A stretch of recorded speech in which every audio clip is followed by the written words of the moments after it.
record. And then, let's start the show!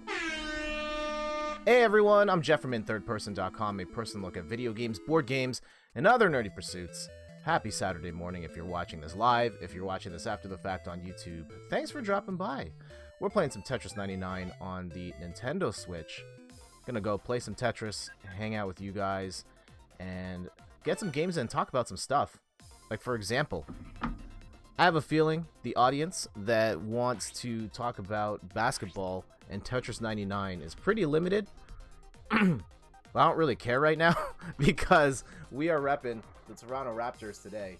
Big time. I mean, we are always repping the Toronto Raptors here at In Third Person. But the Raptors right now, knock on wood, not whatever good luck charms we have. The Raptors are up 3-2 in their series against the Milwaukee Bucks. They are one game away from the NBA championship. And in the Raptors' 20-plus year history, I've been cheering this team on from the moment John Bitove and his ownership group announced that they got the rights for a team. They've never been here before.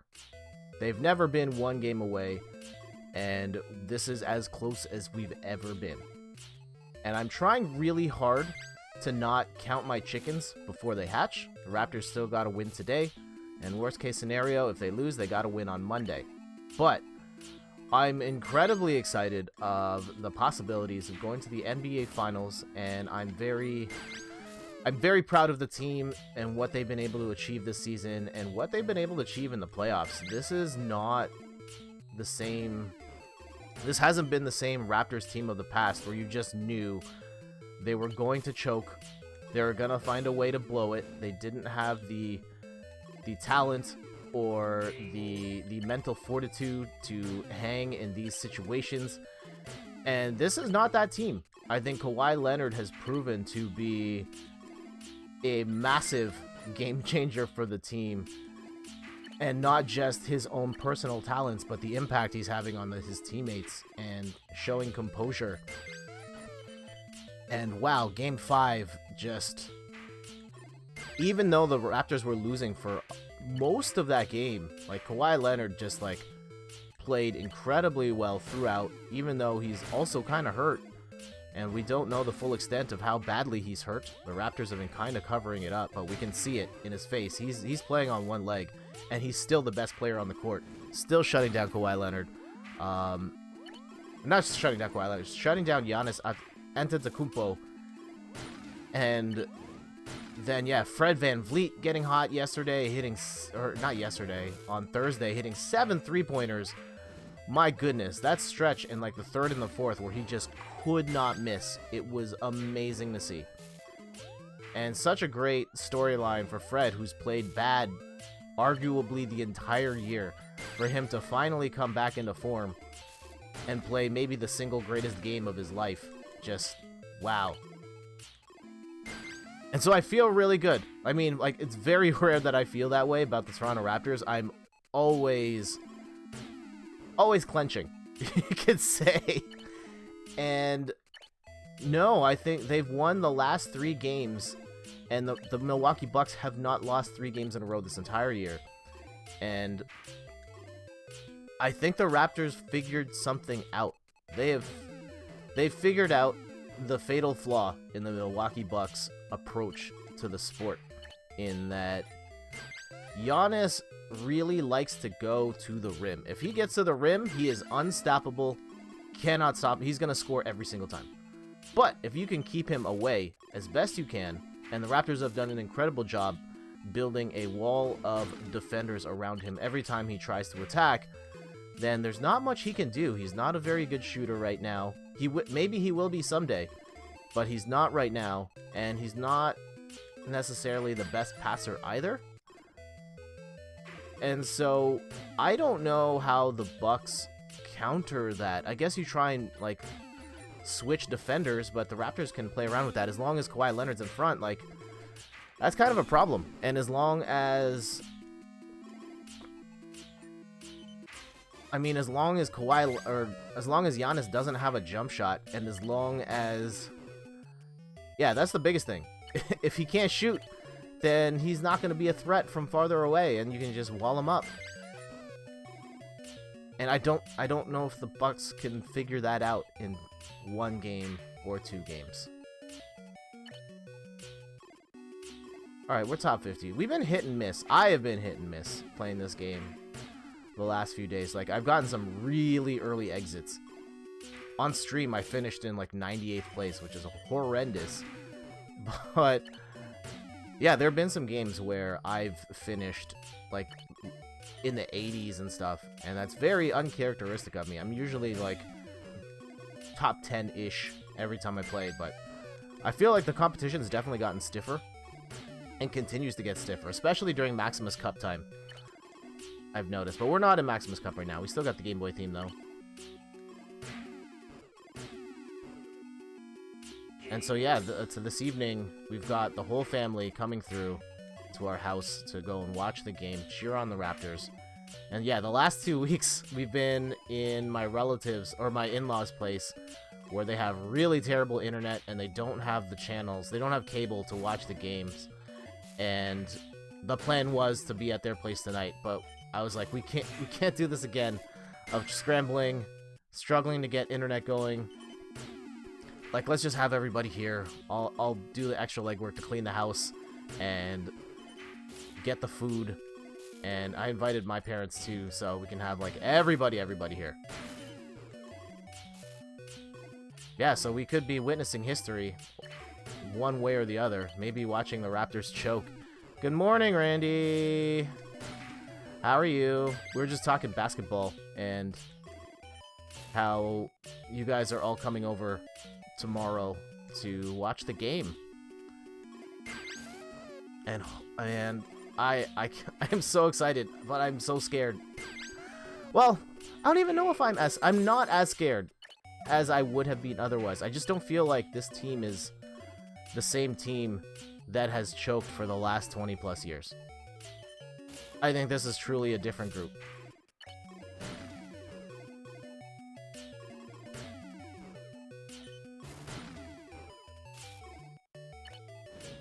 How you doing this morning, Randy?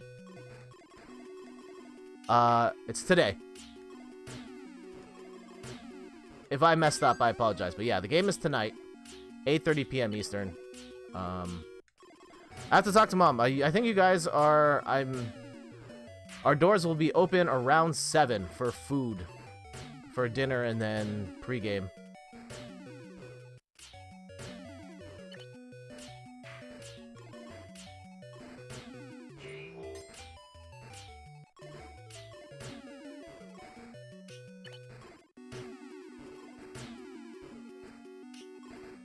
So yeah, Randy, how did you feel watching Game 5 on Thursday? I saw you put an Instagram story up of, like, the final score. Alright, we top 10.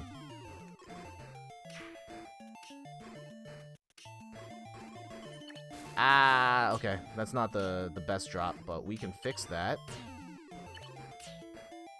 Ah, whoa, whoa, whoa. I thought that was going to lock in sooner. Let's try and focus on cleaning up this mess.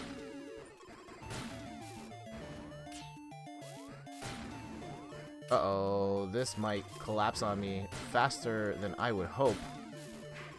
Ah, damn it, top 6? It was nuts. Yes, it was. Were you nervous? Like, the Raptors were losing for most of that game. And I felt kind of confident.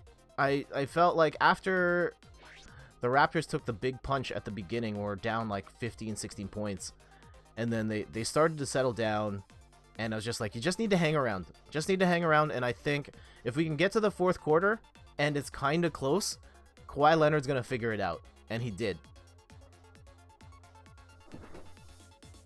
I only caught the last half, but I was nervous. I don't blame you.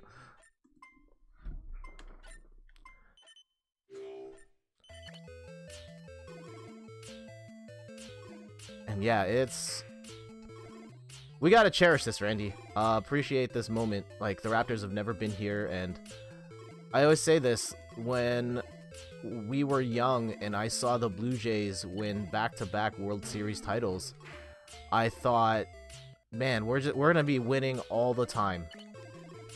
And then we have not had a championship team in Toronto like ever since. I guess you can count MLS, and shout outs to TFC, but yeah, I've gone 20 plus years of my life without having seen this city win a major championship. And that's crazy to think about. Like, there are entire generations. There are our cousins who have no idea what a winning Toronto team is like. Or even like a finalist Toronto team. The Leafs have not made it to the Stanley Cup in decades. The Raptors have never been there. The Blue Jays haven't done it since '93. I guess you could say the Argos have won, but like, no one cares about the Toronto Argonauts. I'm sorry. I'm sorry.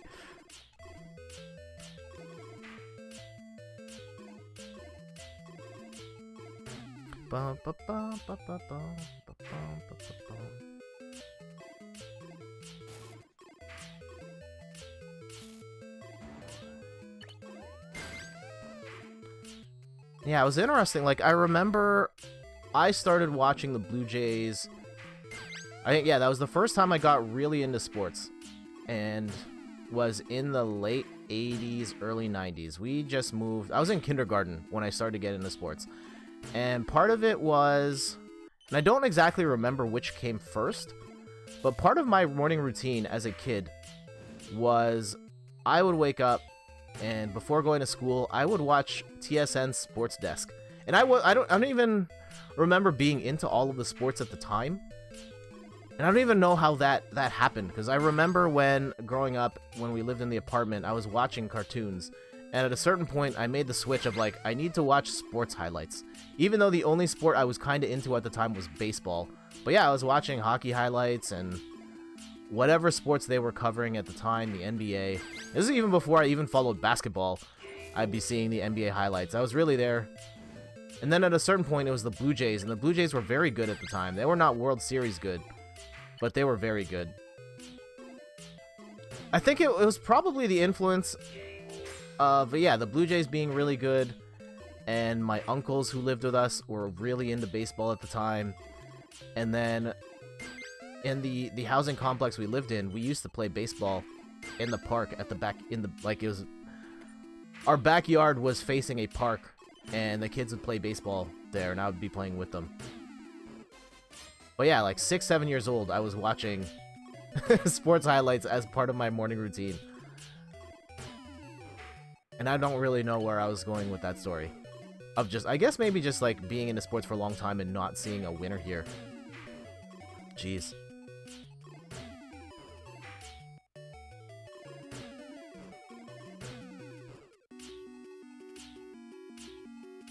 And yeah, for like Toronto specifically, with the Raptors, man, what a tortured franchise of just, they were a horrendous basketball team when they started. We had Damon Stoudemire, Rookie of the Year, and it was like, okay, we've got hope. And then they continued to be bad. Damon Stoudemire doesn't want to be here anymore. The team goes into the toilet, like 20 wins in a season. You're losing 75% of your games. And then, like, while the team is on the verge, potentially on the verge of going like the Memphis Grizzlies and getting taken away, moved to another, the Vancouver Grizzlies taken away, we make this trade for a guy named Vince Carter. And that seems to change our fortunes. Well, I mean, it does change our fortunes. But then, like, we get to the playoffs and the Raptors choke again and again.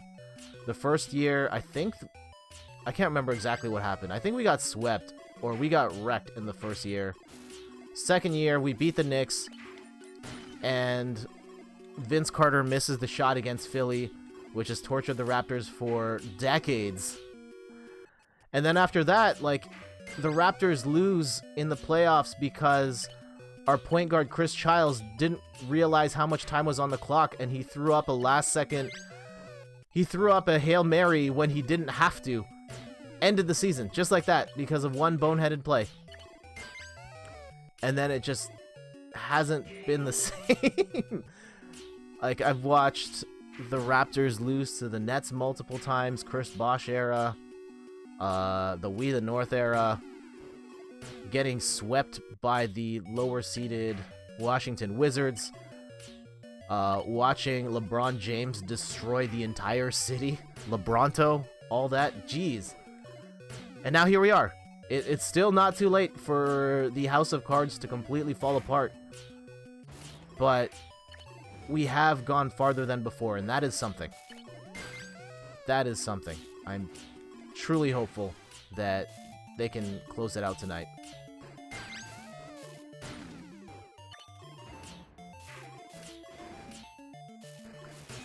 There's some other stuff, life things. I saw Aladdin last night. Does anyone have any interest? Oh, geez. No! We're done. Damn it. Yeah, I saw Aladdin in the theaters last night. Let me know in the chat if you are interested in hearing my thoughts and opinions on the movie, or you don't want Is there really spoilers for Aladdin? Like, I guess it would be a spoiler if I said whether or not how closely it followed the 90s animated film. Sure, let's hear your thoughts. Okay. So, Aladdin. I thought it was great. I'm seeing like the Rotten Tomatoes review scores, and I tend to disagree with the general consensus, at least among critics. It's interesting. The Rotten Tomatoes score is like in the high 50s, and the user score is in the 90s. And now, granted, I know there's going to be like the fans, the Disney fans, the Disney contingent may skew the score a certain way, but I thought that movie was really good. I think the fundamental criticism you could levy against this version of Aladdin is that it's not better than the original. And I think I would go as far to say it's at best on par with that version of Aladdin. I can see someone saying like, oh, it's not as good, and like, that's fine. But like, I thought it was very entertaining, very strong message. They've made some changes to the story that I like. I think in particular they've made Princess Jasmine a stronger character. And it's as you can see with the modernization of these movies and making women stronger characters in these movies, I'm all for it. And I like the changes that they made here to flesh Princess Jasmine out as more of an independent character. The music was really good. I think the big question mark going in was like, how's Will Smith going to do as the genie? And I thought he was great. I didn't really think about Robin Williams and his shtick. Like, I think Will Smith did a good job of putting his own spin on the character. And I think with the music in particular, it has a very Will Smith flavor, even though he's doing a lot of singing. We're not used to hearing Will Smith sing. We're mostly used to hearing him rap, but he sings a lot in this film. And it was alright. Like, he's definitely not the best singer, but he definitely has the emotion that you would want out of that character in that moment.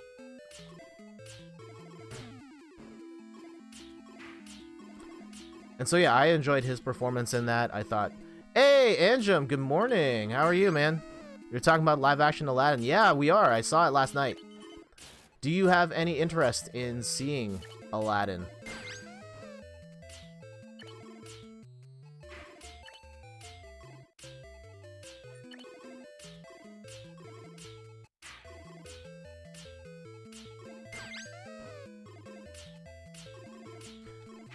I didn't realize how many of these live-action reinterpretations of Disney classics Disney has done. Like, apparently, since, like, the late 90s, they've been adapting stuff.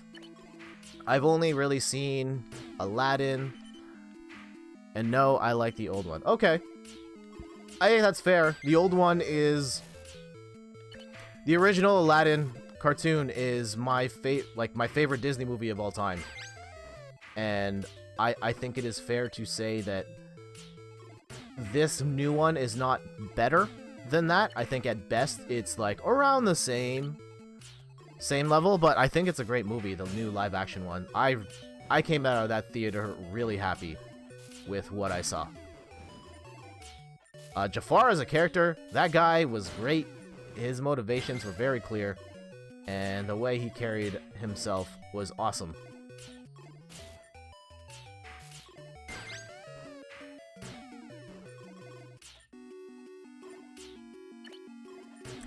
And here's another question.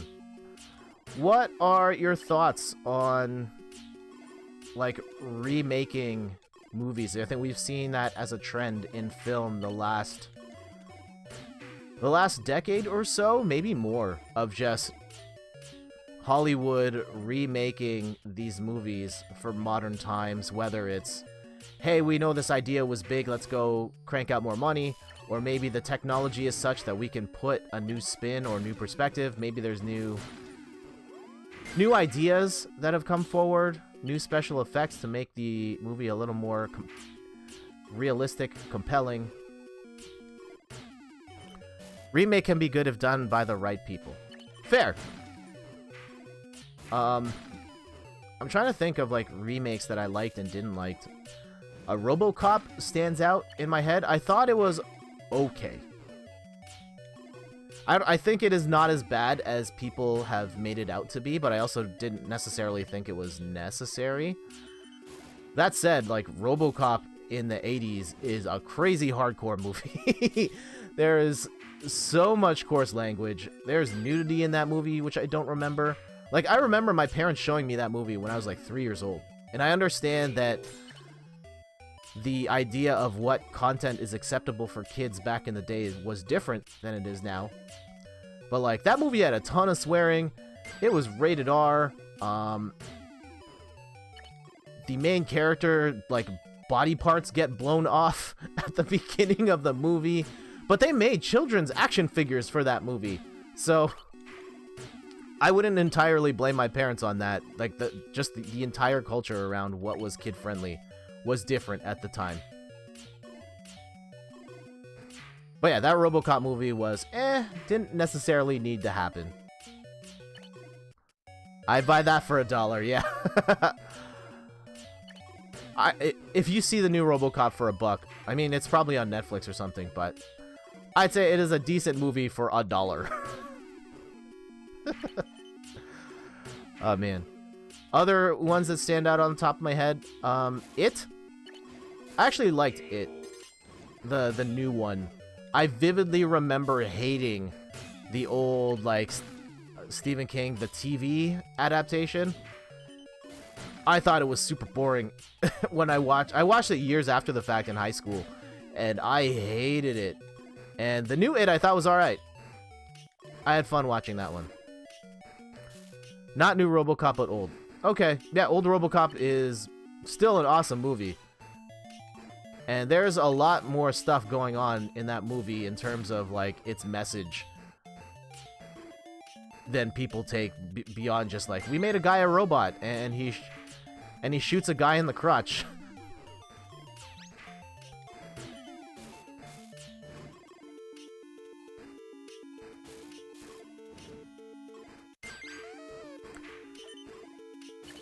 Jungle Book is another one, since that's Disney, and that was a major one from a couple of years ago.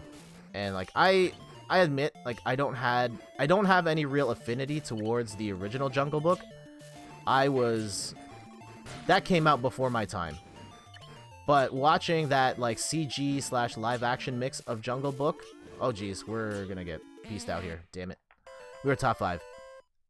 Ouch on the crouch. Yeah, the new Jungle Book is really good. I was blown away by it. PSA Junk was good. Yeah, it was a good movie. I was really impressed. I thought the kid who was in it for the most of the movie did a great job, and the performances by the animals were amazing as well. I just had one issue with that movie, and it was the fact that there is one music scene in it, and it looks really weird. Because, like, Disney, when they have their music scenes, like, there's a lot of choreography and dancing, and there's dynamic camera angles that pan around the shots. And in this one particular scene, there's this giant gorilla who takes up an entire cave, and he sings a song. And it looks, like, really stilted. It's just, like, they have 2 or 3 camera angles, like, static camera angles, and it's just, like, flipping between the two, and it doesn't feel Disney in its presentation at all. It's like they didn't have the technology at the time to fully render out that scene to make it move like a Disney musical number. It's weird. Other than that, though, that was a great movie. Christopher Walken, LOL.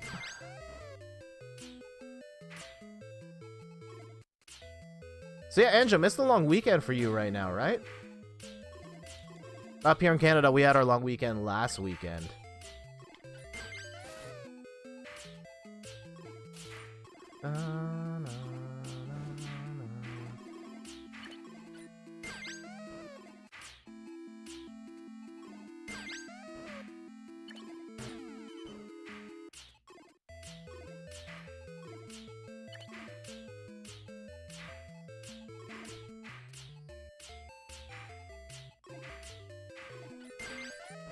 Alright. I was going to the mall, but I bought a game. I brought a game online. Brought or bought? And what game did you get?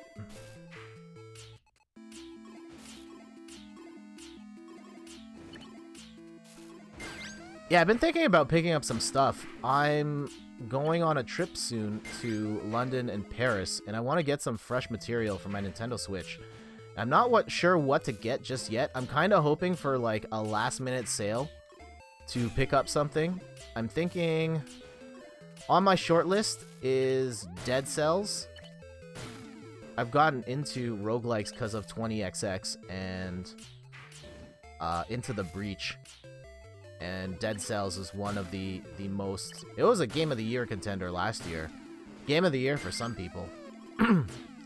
And so, curious to try that out. It's on sale right now, 20% off. I've also been thinking of this game called Valhalla.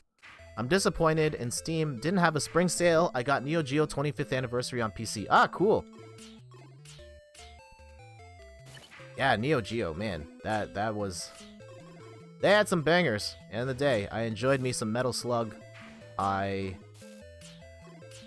I think the big one for me was Samurai Showdown, even though I was horrible at it.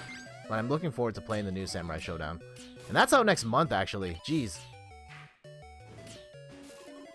Bought it from the Humble Bundle. Great.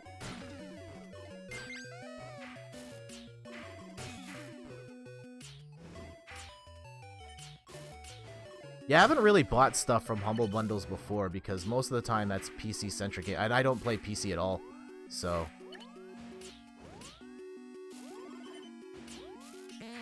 Oh, that was a terrible performance. Alright, we're going to try and win at least one on stream. We've done almost every stream. Like, there's only one stream where we streamed Tetris 99 and did not win. And that was because I was playing at, like, midnight, and I had to shut the stream off early. So, let's see if we can get this going. If you're just tuning in, I'm Jeff from inthirdperson.com. Personal look at video games, board games, other nerdy pursuits. Hanging out, playing some Tetris 99, just talking about whatever. I love Metal Slug and Samurai Showdown. I can't wait for the new Samurai Showdown. I'm excited for that too. I think the thing that I'm most curious about is the gameplay. And I've played the original Samurai Showdown a decent amount. I own it. I remember playing it at the mall on the 3DO of all places. But I also have a copy on the SNES, and I bought it on the Nintendo Switch eShop. And I didn't realize until relatively recently that Samurai Showdown is not a combo-centric game. I just thought I was playing it wrong. Like, no, that game is all about high-risk, high-reward moves and just trying to land singular hits. And I'm not really sure how interested I am in that style of fighting game. I'm curious to try. I mean, I generally I love the fighting game genre enough that I buy almost every game in the genre eventually. Like, I'm not even a big Tekken fan, and I still bought Tekken 6, and I bought Tekken Tag, and when it gets cheap enough, I'll probably end up getting Tekken 7, playing it twice, and being like, yeah, this isn't for me again. But I know Akuma's in it, so that might be the transition point I need. I do plan on getting Dead or Alive 5 eventually, because I actually really like DOA 5. Of the 3D fighting games, I think Dead or Alive is my favorite of the bunch. Primarily in terms of just, I have a really hard time playing 3D fighting games and understanding the movement and memorizing all the moves. There's just like hundreds of different button combinations per character, and Dead or Alive was the one that just kind of clicked with me. Samurai Showdown is a fun game, and it's not for combos, and Dead or Alive 6 is a miss. Oh! You enjoy the beta. What is wrong with Dead or Alive 6?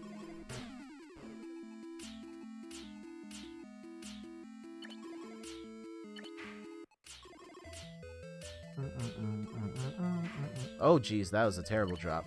Okay. Oh, we do have a T-spin set up there, though. Oh, if I could squeeze that in there. No, I can't. Okay. Whatever. Maybe a T-spin single or something. Yeah, let's get a T-spin single. Just... There we go. People say online lobbies and story mode. Okay. Oh yeah, it didn't come with lobbies at launch, right? I wonder if that's been patched in since. I forgot overpriced DLC costumes. Yeah, that season pass of like $90 for a bunch of costumes. But I mean, that's kind of what the DOA fan base wants, right? I mean, part of that is the sex appeal of the characters, and that particular audience loves those costumes. I have not bought costume DLC in any game yet. I can't justify it. I am okay with whatever cosmetics I get. I'll buy characters, I'll buy music. Like in a Rock Band game, I bought like over $1,000 of Rock Band DLC back when I was playing that. Yeah, just cosmetics is a barrier I have not been able to overcome. And the big thing is I want Toronto Defiant colors for my characters in Overwatch, and paying that price. I know you can watch Overwatch League and earn coins for that, but like it's such a grind. I saw Angry Joe video about it, and I don't blame him for raging. I am ashamed of Koei Tecmo for this. Oh, okay.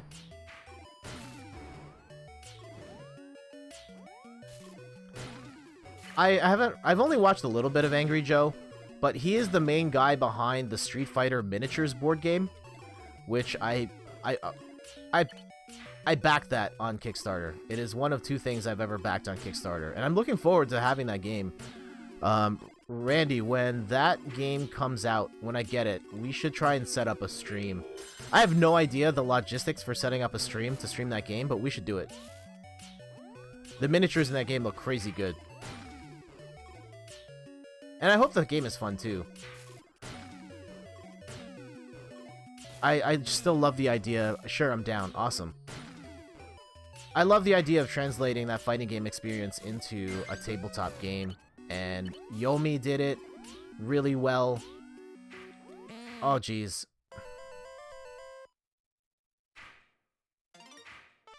And there's an official Street Fighter. There's actually multiple Street Fighter card games now that I need to check out. I think there's one coming soon from Level 99, the people who make...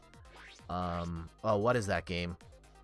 I don't like it, but I think it's the most popular sort of fighting game translation of a tabletop... Well, tabletop game that translates a fighting game. I can't remember what it's called. It's by Level 99 Games, I think. Street Fighter card game. Yes. I can't remember the name of it right now. I know there's games that have generic fighting game systems that have Street Fighter characters in it, but I think there's an actual Street Fighter card game coming soon from the makers of Level 99 Games. It looked interesting. But yeah, I bought these backed the Street Fighter miniatures game on Kickstarter with Angry Joe as like the main producer of that. That was supposed to come out a couple months ago. They're a little behind schedule, but they've been good about updating the backers with news. And the emails I've seen and the miniatures look great, so that's okay. I'll take my time. Gives me more time to save up to pay for the shipping, because man, I paid. So the way the game works is, or like the Kickstarter worked at the time, is the base set was 6 characters in the game. And then they, as like backer bonuses, you could buy more characters. And so I got the version, it's not the highest end version. I got the version that had every Street Fighter 2 character, up to Super Street Fighter 2. And then so, you know, your Ryu, Ken, E, Honda, Dulcim, all the way up to like Akuma. And then there's a couple of extra models in there for like, I think Evil Ryu made the cut, and Violent Ken, and a different version of Cammy also ended up there as a backer bonus. Like, I felt like if I'm gonna buy a Street Fighter board game, I gotta have a bigger cast than like 6 characters. And I think the base set is like Ryu, Sagat, Chun-Li, Zangief, and I can't remember the last 2 characters. Like, I don't even think Guile was in the base set. But then, yeah, as like backer bonuses on top of all that, you could get, they had character packs for Street Fighter Alpha, Street Fighter 3, Street Fighter 4, and Street Fighter 5. That kind of bums me out that I don't get the Rashid pack, and I don't know if Rose is in the set as well. I bet there will be DLC. Yeah, they were selling a bunch of DLC already, like DLC expansions as part of the Kickstarter, and I only got the one that let me get up to Street Fighter 2 cast.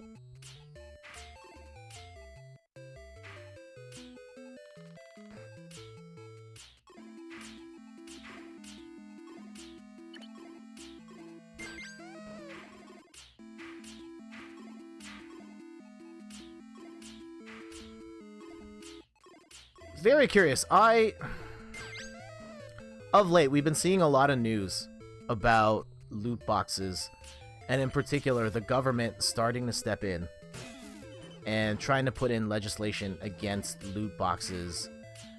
And I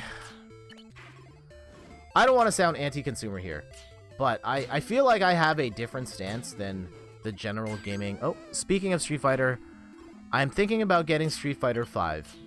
Okay. I mean, there are a lot of people that do like Street Fighter 5.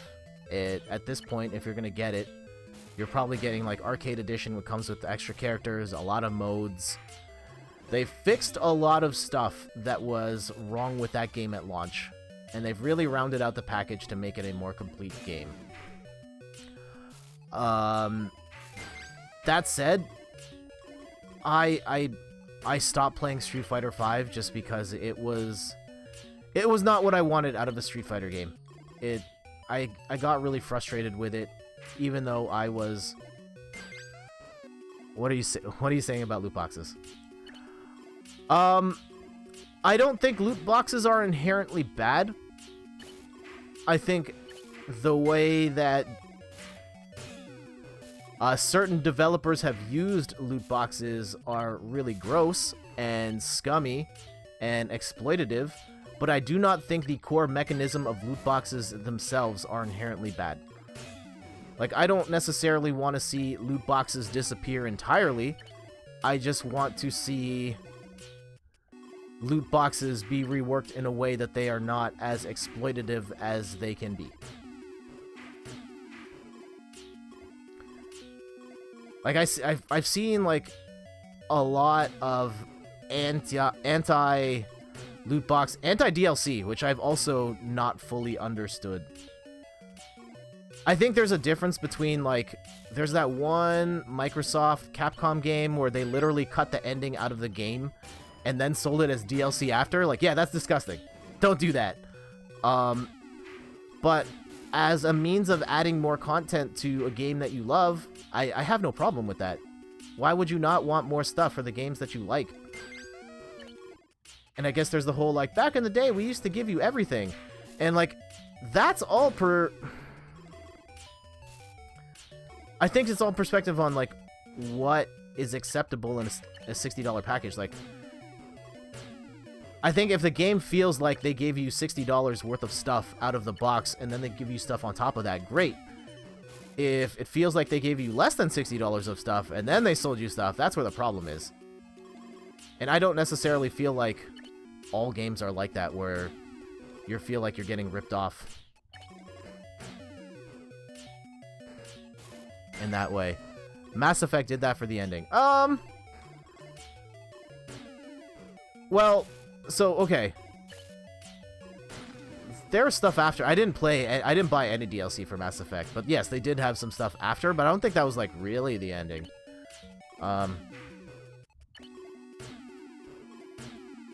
Yeah, so I can't speak to Mass Effect specifically. I know Mass Effect 3, they patched in new endings, which is a whole weird other thing. I didn't go play the game again after to see what would happen. I just watched YouTube videos. But yes, like, post... I think there's a difference between, like, here's the original ending of the game versus, like, we're giving you new content that takes place after the main game. And, like, see, it's a weird slippery slope.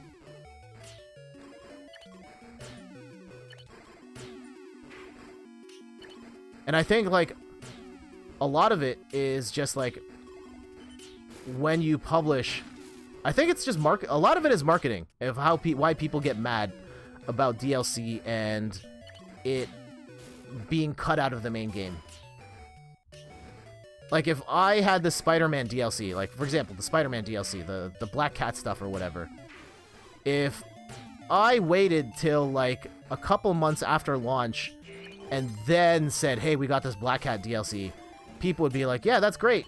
But when they advertise that stuff before the game's even out yet, then it's like, the perception at that point is, oh, you're cutting this out of the main game so you could sell it to me after. Like, even if you were working on it late, all you have to do is just announce it later, and people would be way happier about it. But I'm guessing the studios and the publishers have metrics that say, like, you need to advertise the DLC before the game even comes out in order for it to sell.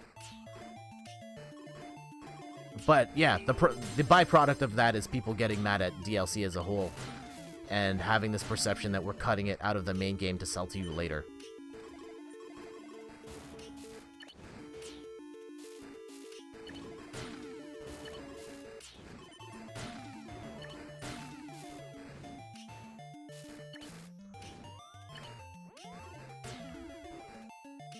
And so, yeah, that's always weirded me out. Like, the whole... I guess the more extreme camp that's like, DLC is bad. Like, I don't think DLC is inherently bad. If you don't want to buy DLC, that's fine.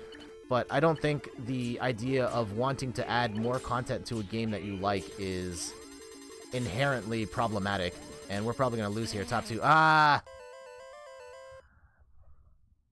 hate DLC, but developers have to make money. If you personally don't like DLC, that's fine. And yes, developers do have to make money. I have no problem with people trying to make more money where you can. And, like, the online platforms let people do that. And yeah, DLC is a choice. You don't have to buy DLC. I think it's just up to the publishers and the developers to package DLC in a way that consumers will want to buy it. Off the top of my head, some of my favorite DLC was the Mario Kart 8 DLC, where for, like, for a very reasonable price, they gave you a whole bunch of new characters and pretty much 25% more game. And that was a huge update for not a lot of money. And that came out a while after, so it didn't feel like you got ripped off from the base game. It was like a huge expansion. Really great addition. Some DLC, yes, so some developers have all the DLC in the collector and special editions. I guess that's hit and miss. Like, it depends on what they segment out of the main game and what they section off in the special edition. And sometimes it's cool and sometimes it's really gross. And sometimes it gets really confusing, like Mortal Kombat rollouts, where if you pre-order the game from Best Buy, you will get this set of fatalities, this set of bonus fatalities. And if you go to GameStop, you're going to get this other set of that stuff. Like, ugh. That's really slimy.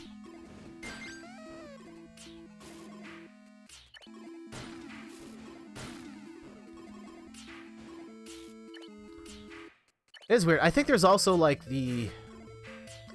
I guess where I'm quote-unquote anti-gamer, the whole idea that gamers are entitled to every single piece of content that is made for a game with that initial base price. Like, I don't fundamentally agree with that. I think it's... if you feel like you are getting your money's worth with the package that they have, then great. But I don't think just because I paid my $60 entitles me to get everything that comes out for that game afterwards for free. Especially if it's like content and DLC that goes way above and beyond the original scope of the game. I agree with you, but that sounds shady. Some of it is, some of it isn't. I think like there's so much gray area in DLC, and I think there's great DLC and then there's bad DLC, and I think people are still trying to figure out what's good and what's not. I mean, like, yeah, Star Wars, Battlefront 2, and pay to win, basically. That's, like, the grossest of them all. That's really bad. The 2K stuff I don't really like. Of, like, we're intentionally going to make the grind, leveling up your characters really slow. And, like, you're making the game worse in order to incentivize the purchase of DLC. Like, that stuff is disgusting. And I will never do that in a 2K game.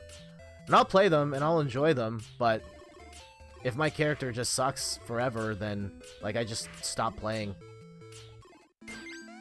Alright, gotta go. Have a great stream. Thank you so much, Angel, for dropping by. And thank you for the discussion on DLC and stuff. It's a really interesting topic, and I think it is a very...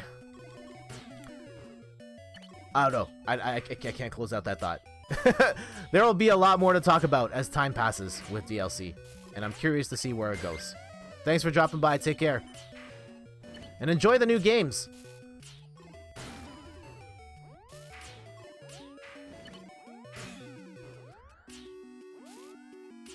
Other DLC I like, oh geez. That was a terrible run. I liked the Rock Band DLC at the time. I had no problem paying $2 for a song. And being able to buy them in bundles or buy whole albums. I think now we're at a point that they could probably do a streaming service and possibly, well, Rock Band's kind of dead at this point, but if you were to come out with a new Rock Band now, I think it would have to be a streaming service. Rock Band at this point probably has enough of a player base that they can continue to sell DLC because that's what those players have been used to for years and years, and they're okay with paying the $2-3 a song.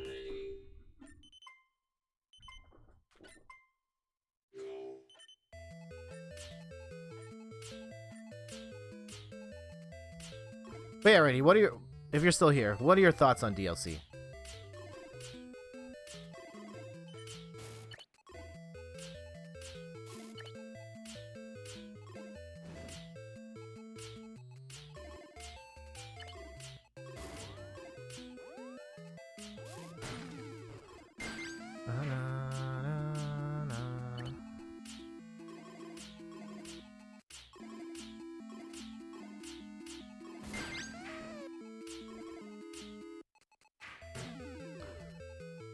Whew. I more or less agree with you. It's not inherently bad, but it can be exploitative. Yeah. And I think developers are still trying to find out, like, what works, what doesn't, what makes us money, what pisses people off.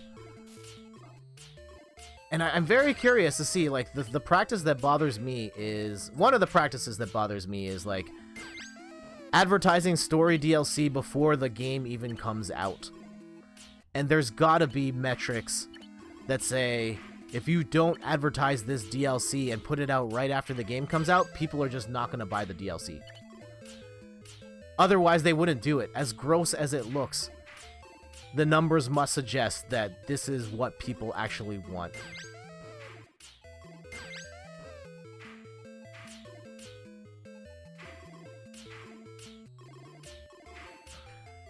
And I also like I know a lot of people trash free-to-play games, at least, like, of the... I don't even want to say core.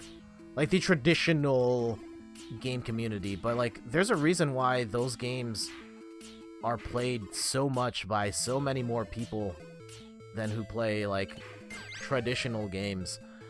So, like, I don't necessarily think free-to-play is inherently bad either. It's just... they've done some stuff that a lot of people don't like, but then again, there are also people who love that stuff and like it even more.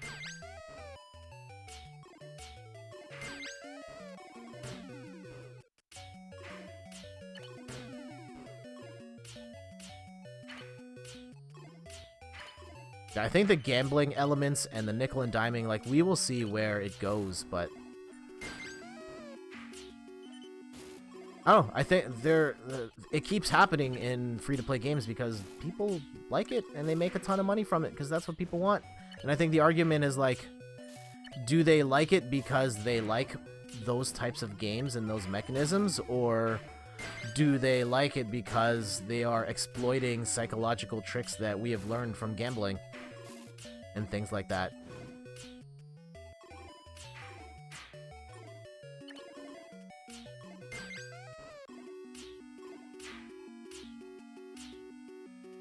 Yeah, the business of games continues to evolve. Like,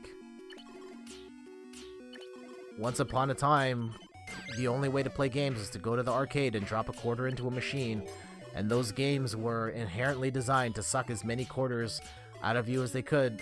And then once home gaming became a thing, like, entire genres of games just died because it didn't fit the business model of the time. And it'll continue to evolve. Who knows what the Google Stadia business model is going to be at this point. And I think whatever Google Stadia ends up being will heavily dictate the future of gaming going forward.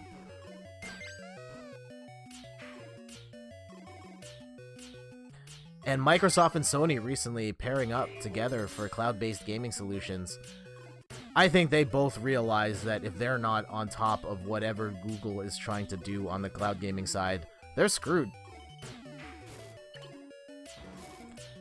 I think that maybe it's a hot take. I know I got into a bit of a heated debate on the blog about this topic. I think what Google Stadia has proposed is the future of games. It's going to be a service like Stadia, like a Spotify, and the device that you have, the hardware you have, isn't going to matter. You will just play it on whatever you have and just be able to jump from one device to the next. And you're not really going to own anything anymore, and you're not going to control your hardware specs or anything like that, really. It's just going to work. You're going to lose a lot of control in exchange for convenience.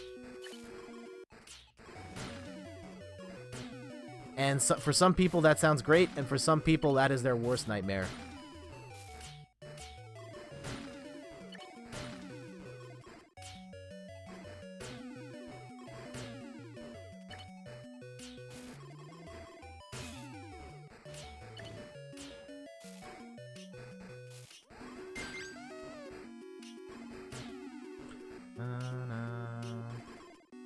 Oh, jeez.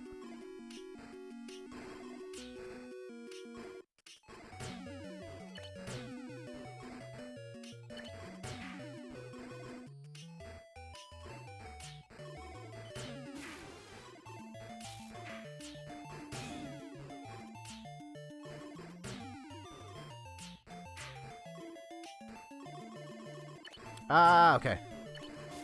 Ooh, top 10. Let's go.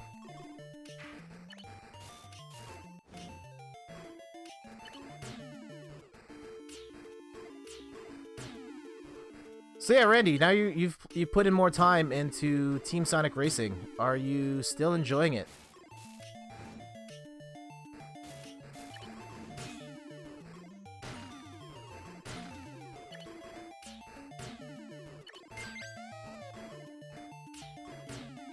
Alright, top 5. Let's go. Oh, man. We got a whole bunch of badges there. Give me all the power. Yes.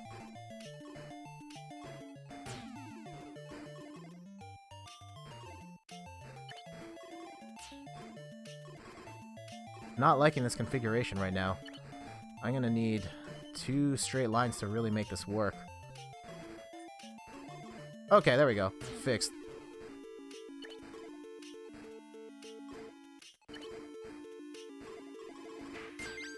There we go. Okay. Oh! Cut that noise. Top 2!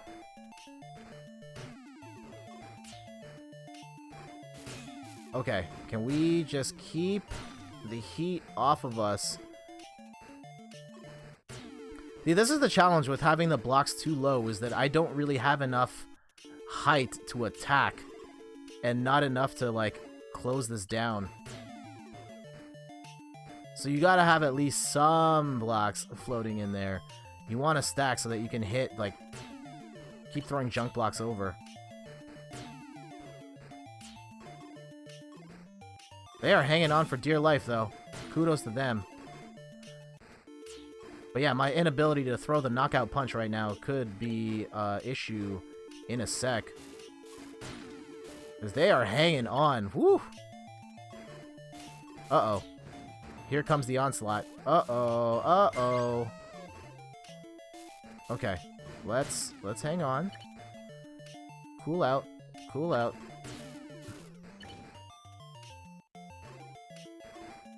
Alright, this person means business. Whoever is on the other side is not messing around. They are throwing this all back at me. Okay.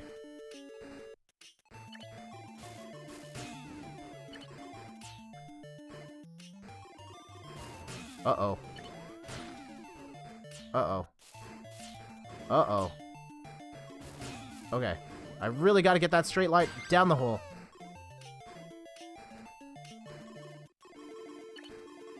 No! Oh, no, that might kill us right there. Ah, no! Oh, what a top 2 duel.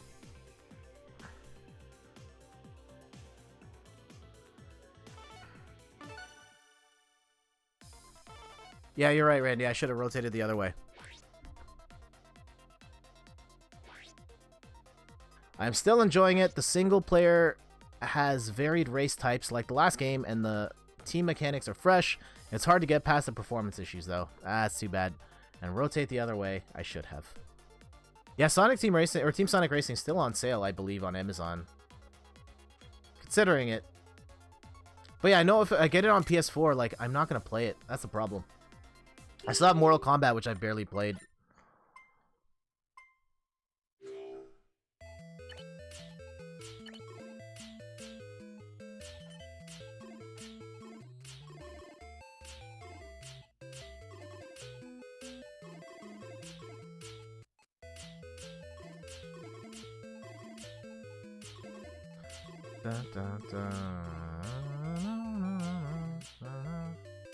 Alright.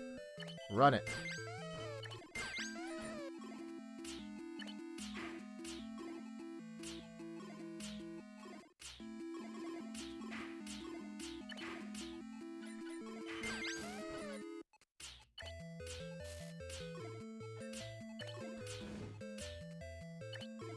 Okay. Damn, I was feeling really good about that last one too. But yeah, just as soon as like I was throwing all that junk and he wasn't going away, I could tell something was wrong. Okay, we'll get the next one.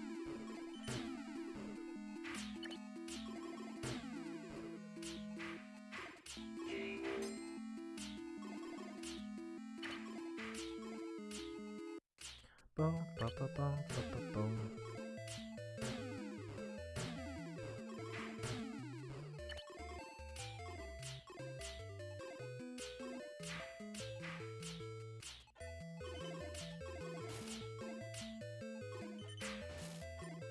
So Randy, you got anything going on today?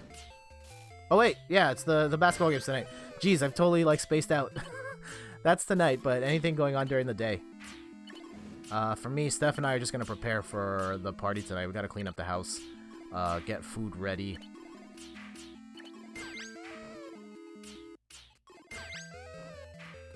Nothing during the day. Ah, okay.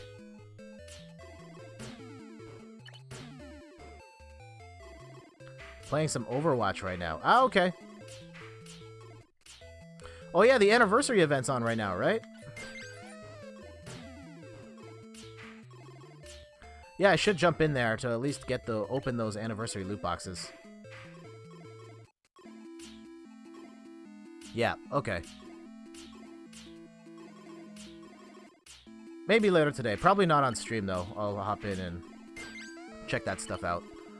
I've got to do... Yeah, this will be the only stream this weekend. I need some time to put together the next episode of Boss Rush, which will be happening... aiming for Wednesday. And it won't be Pictionary night, unfortunately. So some logistics and scheduling stuff. Also, I haven't finished building it. So we're just going to do a regular boss rush. And the game is going to be different. If there are any event exclusive items you want, they're all available to buy for credits. Awesome. Yeah, I'm pretty sure there are some certain costumes that I wanted. I don't think I have money for them right now though, so I might have to grind that out.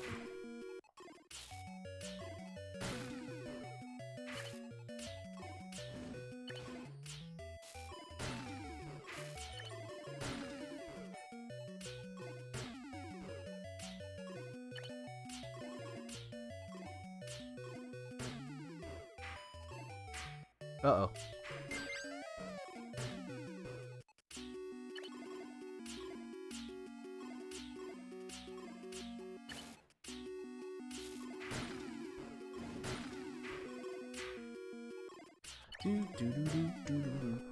Let me get adjusted here. Just check some stuff. Okay, there we go. Oh, that's what I get for checking the stream while we play. So yeah, if you're just tuning in, I'm Jet from inthirdperson.com, a personal look at video games, board games, other nerdy pursuits, and playing Tetris 99, hanging out. We were just talking about like DLC and Sonic. Yeah, right now I'm looking to buy games on the Switch that I can play on the plane, and the one I'm very curious about is Valhalla. And it is a kind of graphic novel. Is that the term? Like the Walking Dead style? Graphic adventure sort of game where you're playing a game way in the future and you're a bartender. And you work at a bar, and the game unfolds with all the stories that are happening while you're at work, and the entirety of your communication is through the drinks you serve. And so the bartender or the customer might say, like, give me a rum and coke. And you make them a rum and coke, and that progresses the story. But maybe you don't make them a rum and coke. Maybe you make them something else. Maybe you make them, I don't know, a gin and tonic, and they really like the gin and tonic, and that opens up a whole other thread of stories. Or other times they're more ambiguous. Someone might say, give me something sweet. Or whatever other qualifier descriptor for what type of drink they want. And it's like an open-ended mixing system where you could mix all sorts of drinks, and what you end up serving will change the story.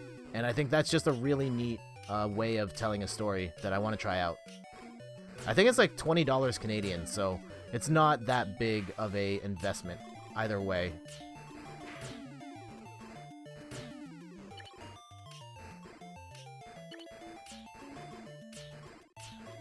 Also, the song that they use in the trailer is hitting. Oh my goodness, that like 8-bit, just really grimy sound to it. It's so good.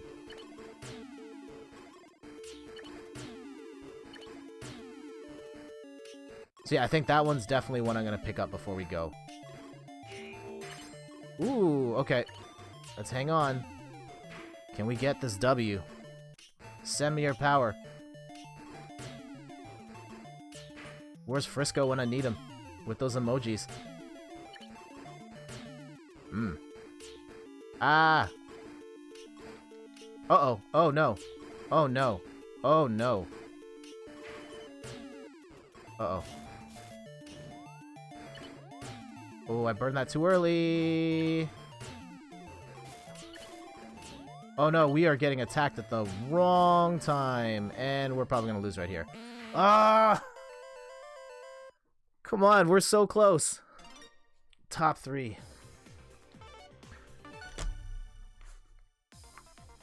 Damn it.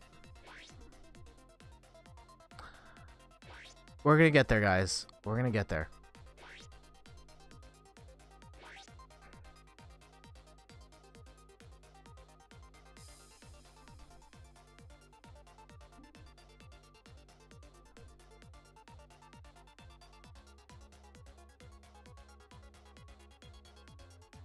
While we're here, shoutouts to Extra Life TO for hosting this morning. Twitch.tv/ExtraLifeTO. It is the Toronto Guild. And they are right now at Anime North. So if you are heading to Anime North today, definitely check out the Extra Life booth. Learn how you can help raise money for the Children's Miracle Network of Hospitals by playing video games or board games or just any form of play. I've been thinking about some ideas.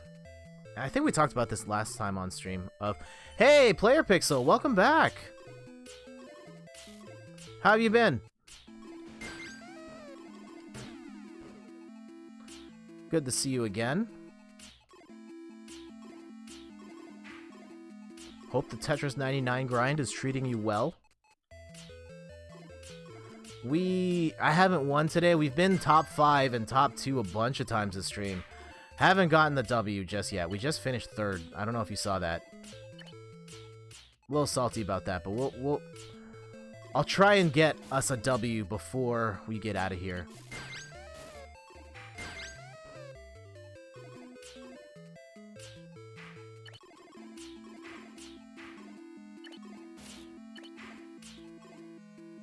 I've been great. I haven't played in a while, but I did hit 50 wins. Congratulations. I think I'm a little over 50 wins. Uh-oh. This is gonna hurt really bad. Oh man, like really, really bad. Can I turn this around? At least the speed is slow. Just cut it, keep cutting it down.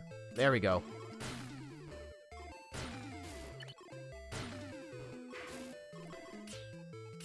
Yeah, so if you haven't been playing lately, what's been keeping you busy? I've been very busy as well. I played a little bit Friday night winding down from watching Aladdin, the new one. But otherwise, I haven't really had a chance to play games all week, really. Any other outside of streaming? Like, no, I haven't played. School. Ah, okay. If I may ask, like, what level of school are you at? Middle school, high school, college?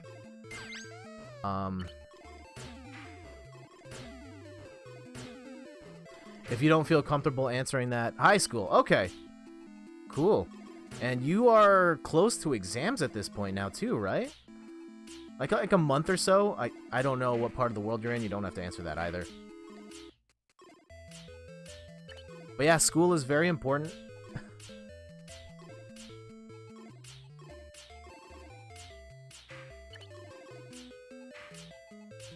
Yeah, high school. Those were the days, man. I did, like... I remember liking high school a lot. Though it was not my favorite run in school. I have a test last week. Well, I have a test week in like 5 weeks. Okay, yeah, that's when you do your exams, in 5 weeks. Are you feeling good going into the exams? Whatever. I guess, yeah. You feeling good about it? Scared? Hopefully you're not on the brink of failing anything. I've been there on the brink of failing once. And that was not great. I think in my final year of high school, I was... You're doing great grade-wise. Fantastic. What courses do you have right now? Yeah, for me, I was like an A student, and I think the holes in my knowledge got really exposed by certain courses. It was calculus. I couldn't do it. I couldn't do it well, and I scraped my way to like a 56% in that course. And I remember my mom yelling at me, like, "What? You finished with a 56%?" And I was like, "Yes, my grade actually went up." I was like, I think I was at like a 53 going into the exam. It was not good. Because, yeah, otherwise, like, there were other courses I was in 80s, 90s.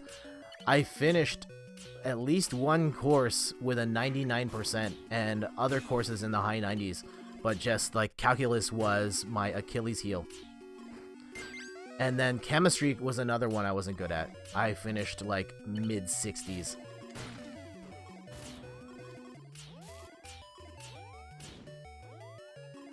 Uh-oh. Oh, man, there's still too much Tetris to play to be blocked this high. Ah, no. Okay, we can clean this up.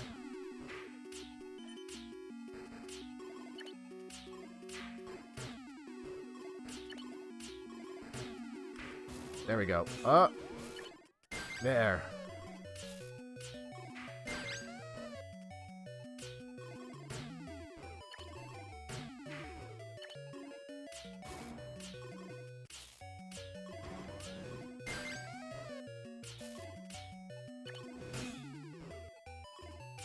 But yeah, are you at a point where, like, you need to start thinking about what you're going to do after high school? Or, like, you just starting out high school, you got a ways to go? Uh-oh. I don't know if we're gonna make it, guys. This is not looking great. Ah, no, no.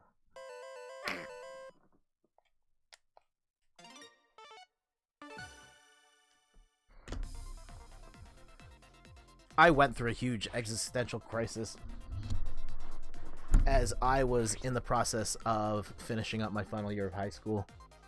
I still have 4 years to think about what to do after school. Okay, so you're just starting out high school. Ah. Cool. A lot of time to figure it out. Take your time. Enjoy it. Have fun. Party. Keep up the grades. The grades will help. Having good grades gives you more options as the higher you go up. And so, here's a question for you. How has the high school experience been for you compared to, like, what you thought high school was going to be before you ended up going? Like, were you scared going into high school?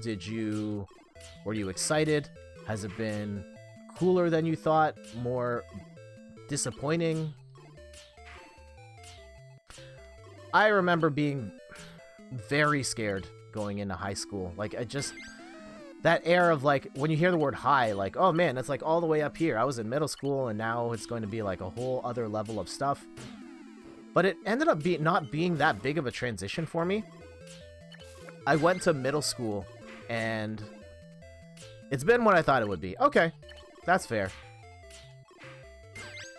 Like, going from elementary school to middle school, we had the options to, like, pick some of our classes, and I think the experience of moving from, like, different classrooms and learning different types of stuff and having a little bit of choice in what we learned made the transition to high school fairly smooth. And it helped that... Because around the time when we moved to high school, my family moved to a different part of the city, and I was supposed to go to a different school, but I rebelled and was like, no, I want to stay at the one I was originally supposed to go to so I could be with my friends. And being able to stick around with my friends from my middle school helped a lot.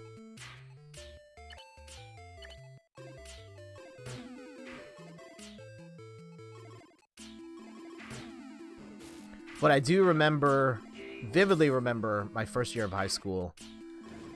Some of my classmates were very scared of being initiated and, like, hazing, to the point where, and I've talked about this on stream once or twice, There's one of my former classmates. He was a really small guy, like under 5 feet tall at the time. And he was horrified of getting picked on and initiated. And in particular, there's one... Like, I'd never actually seen hazing at my school. Not to say that it didn't happen. I didn't see it. He was so scared about taking a cricket paddle to the butt. Like, that was the one thing that he was horrified of, like, getting hit in the butt with a cricket paddle. That I remember we were in the change room, and he was just taking off layer after layer of pants. He wore 8 pairs of pants to protect himself in the event that he was going to get hit with a cricket paddle to the butt. I'm pretty sure he never got hit with the cricket paddle, but to think that that was a possibility is kind of funny in hindsight. Although maybe also kind of scary to think that there are kids who think that that's how school works. Or scarier that there are still places where initiations like that do happen. That's so wildly specific. Yeah, I know, right?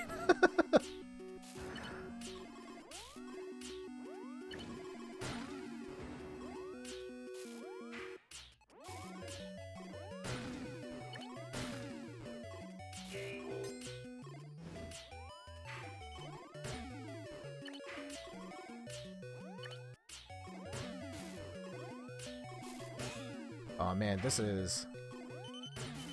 Oh no. Oh no. Okay.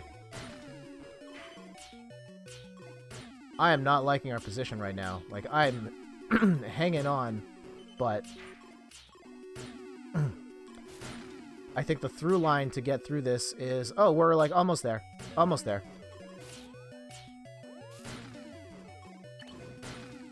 Almost there.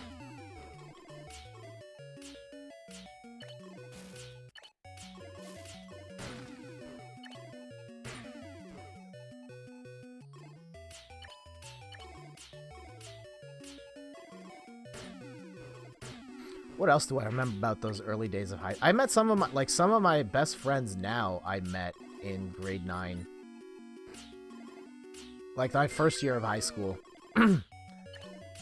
Yeah, I'm still friends with now. Shoutouts to Brendan. That's the big one I remember off the top of my head, but I know there's more.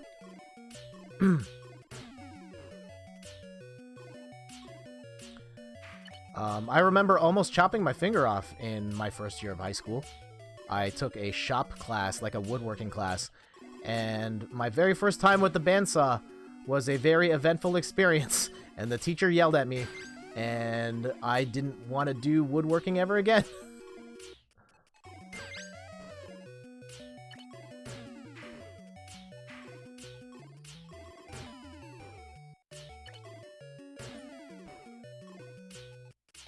But yeah, player Pixel, and I guess player 2 start. What were your favorite classes in high school? Or what are your favorite classes in high school for player Pixel, your point? I liked gym class. I love sports, still do. I don't really play much anymore though, and I'm horribly out of shape. But gym was always fun. I grew to love English class. I think writing ended up being something that I discovered later on in life, like later in high school, of just, this is something I really like to do. And that I'm pretty good at. I liked English and math. Okay, cool. Yeah, I ended up doing really well in English. I think the thing that was the difference for me with English was kind of finding my voice as a human being and finding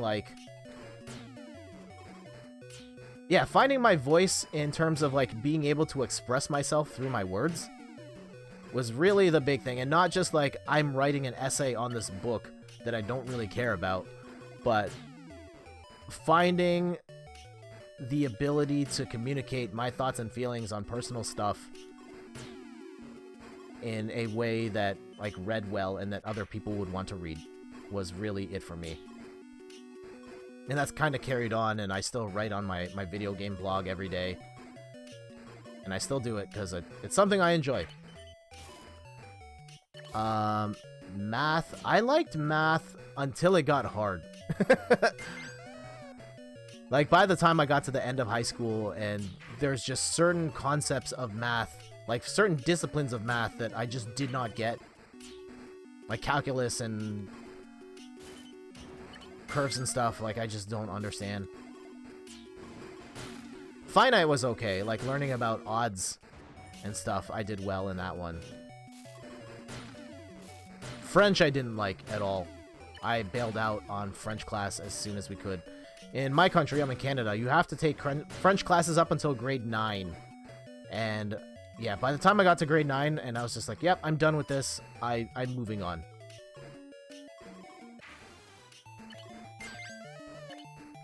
Like, I just got to a point where, like, I didn't understand what we were learning, and I couldn't apply it to anything. To this point, like, even now, like, there's, like, a handful of sentences I know how to say. French, oh, please no. Oh, geez, that was a bad drop. The one sentence I can still say is, Est-ce que je peux aller aux toilettes? And I remember that because that's how you ask can you go to the bathroom? And I memorized that because I needed to go to the bathroom. And you were only allowed to ask that question in French. So I made sure to get that down. Everything else, though. Nah. Ooh, top 2.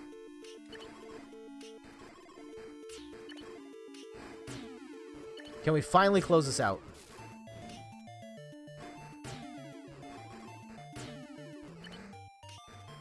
They've got more badges than me, but... Uh-oh. No!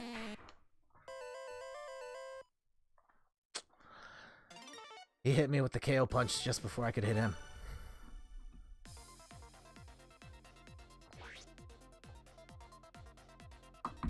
We're close, though.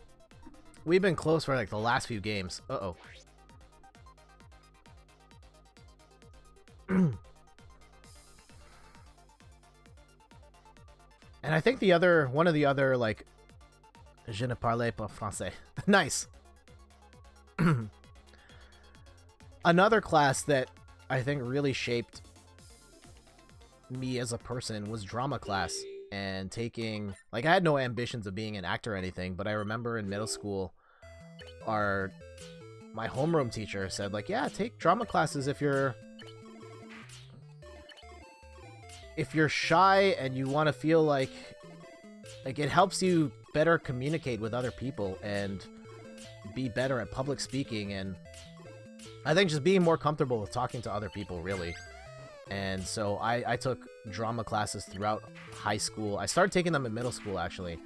And I feel like they've been really beneficial to me as an adult. Even though I'm not acting. Like, just the fact that I'm here on stream right now and able to communicate with you as a stranger. Like, drama class helped with that, for sure. But yeah, the courses that I sucked at were... chemistry. Science was okay. Just chemistry was a problem for me. Once it came down to, like, writing formulas and stuff. Ugh.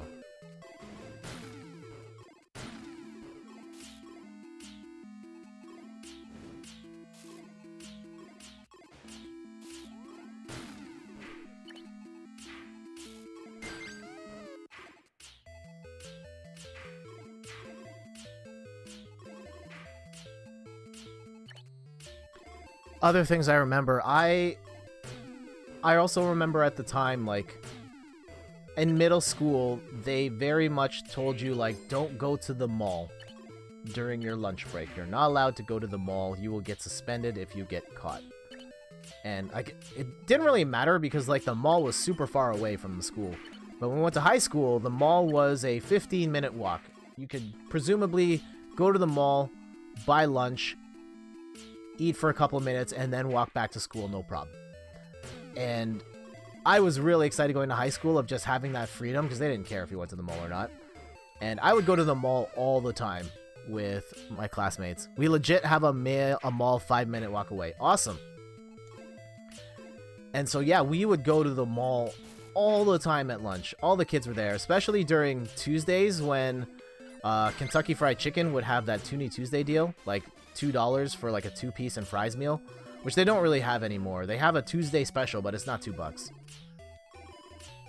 And so, yeah, we were there all the time. It was always so... We thought it was the coolest thing in the world that we could go to the mall and buy our own food at the food court. And nowadays, I'm hearing stories from Steph's cousins who are in high school that their classmates just, like, straight up get Uber Eats from the school. And they have it, like, delivered to the school itself. And that's amazing. Y'all are spoiled. Teachers say they care, but they really don't. As long as you're not engaging in, like, fights and stuff off school property, then it doesn't really matter. Just don't get in trouble while on school time. Because if something happens on school time, then that's their problem. And they don't want to deal with that.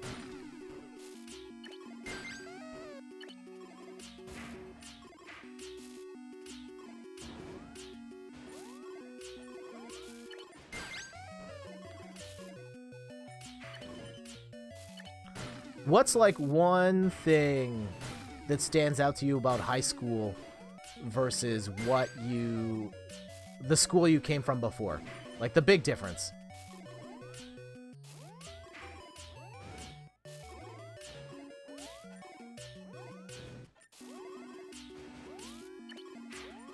There we go. There we go. Bring it down.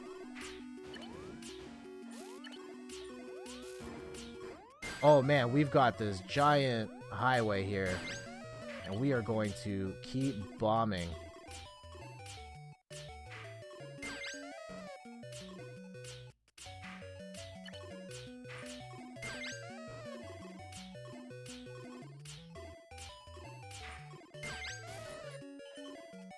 One more.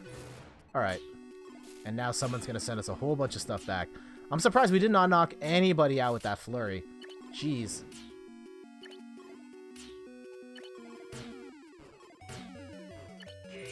There we go.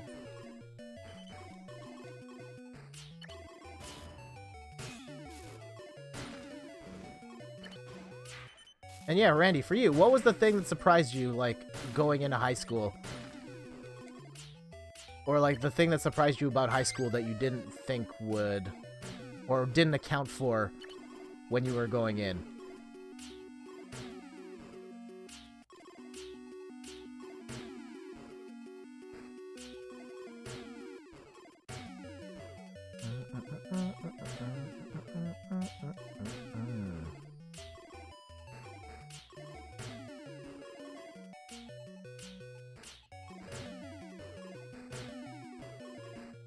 I did not party much for the first few years of high school.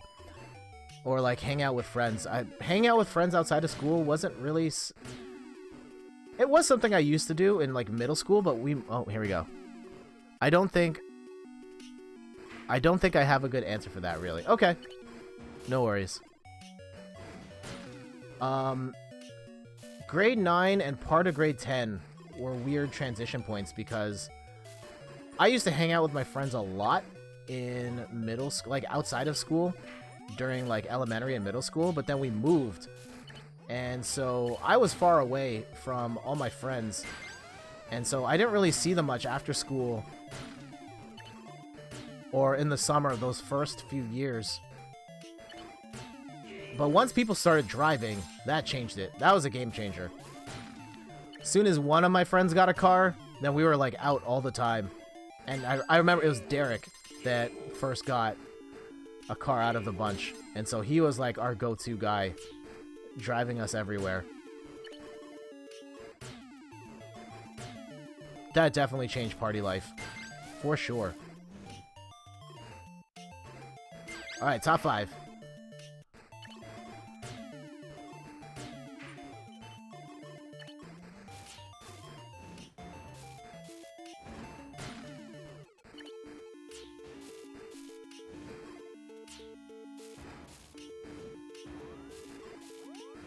Uh-oh. Oh, come on. Hang on. There we go. Bring it. Okay. Just combo, combo, combo. Ah! Top 2 again. Ah, we're so close, guys.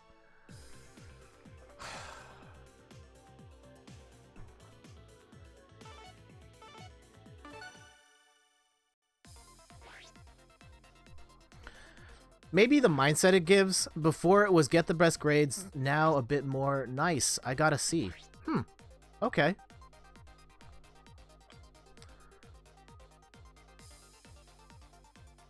Yeah, I think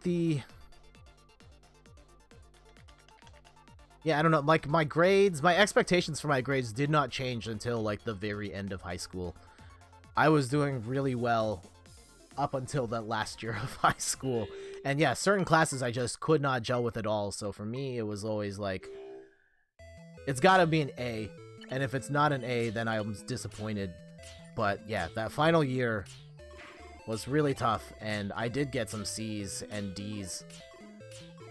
And in those particular cases, I was like, thank God I did not fail.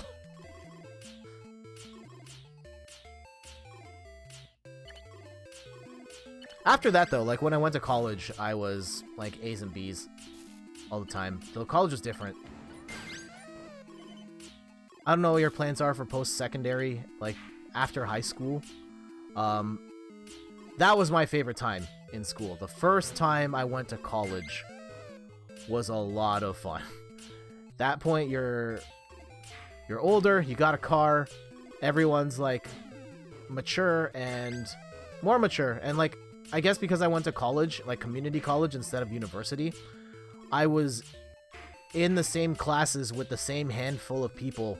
And so we had a lot of time to get to know each other and become friends. And we had a lot of time to bond over schoolwork and party and all of that stuff. So that was probably the most fun I had going to school, was in college. I can't speak to university because I know you're split up amongst a lot of different classes. But yeah, being able to bond with, like, the same handful of people over the entirety of, like, 2 years was awesome. Who are all in it, like, all in it for the same reason as you. It wasn't like, I'm in high school because I have to be in high school. It was everybody is here chasing the same dream. And so you inherently had a lot in common with the people you were classmates with.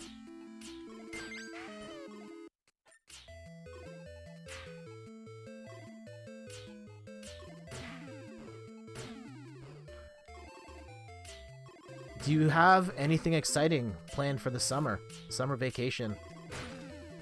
Going somewhere, partying with friends?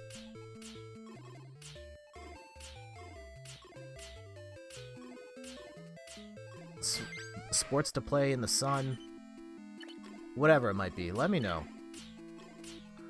And we gotta how much time? We've streamed for an hour and a half, still don't have a W yet. We've been close a bunch of times now. We're just not getting the luck, but we'll get there. At least I will try and get there in the next half hour.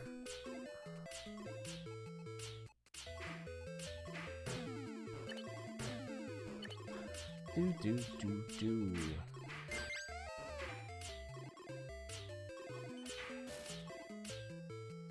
I don't really have plans for the summer. Ah, okay. Lazy summers are good too. Just have that time to hang out and just rest up for the upcoming year. Yeah, my first few summers I was babysitting. Babysitting Randy and some other family friends. That was an interesting experience.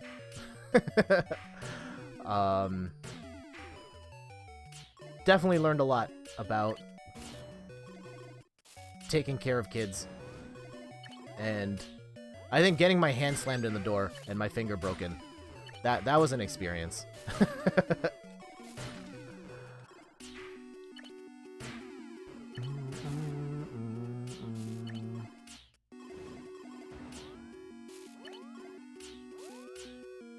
Oh man, we are not doing well here. This fell apart real fast on us. I am so sorry. Oh, hold on. Gotta believe.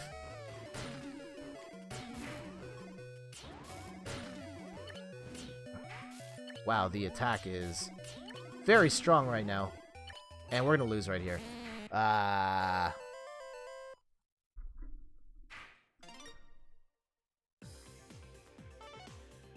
That's no good.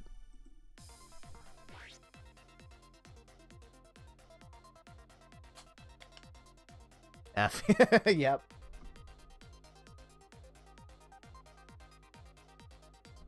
While we're here, I swapped out some pieces on the background.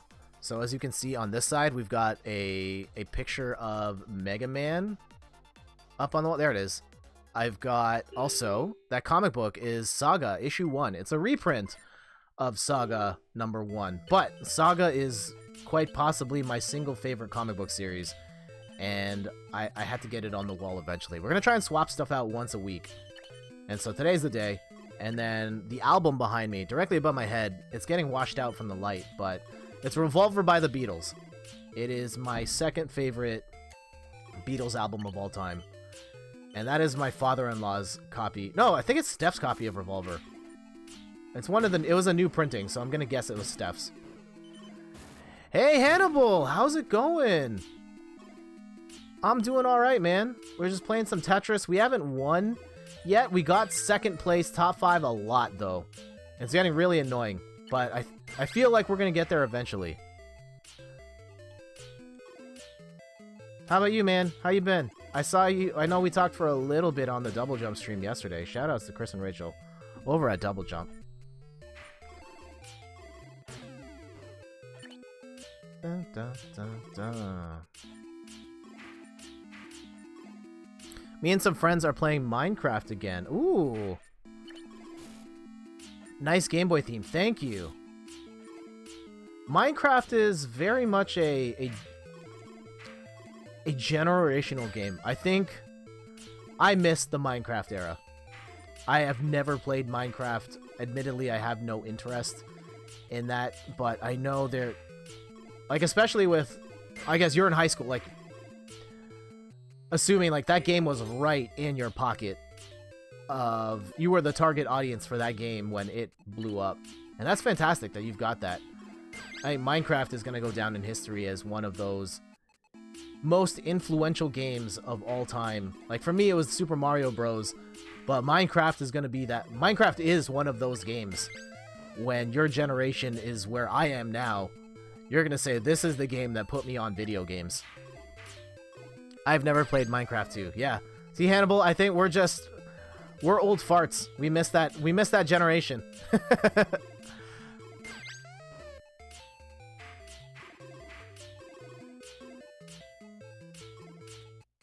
It is the Lego of our time. Boomers. We are too old. I'm not a boomer.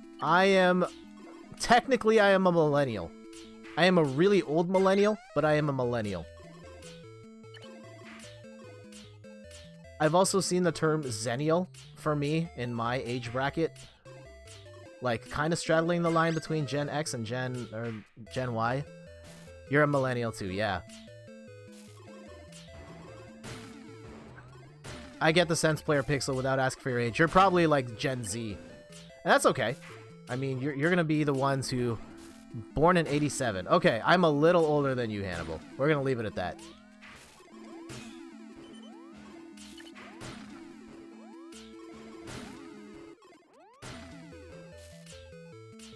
Ah!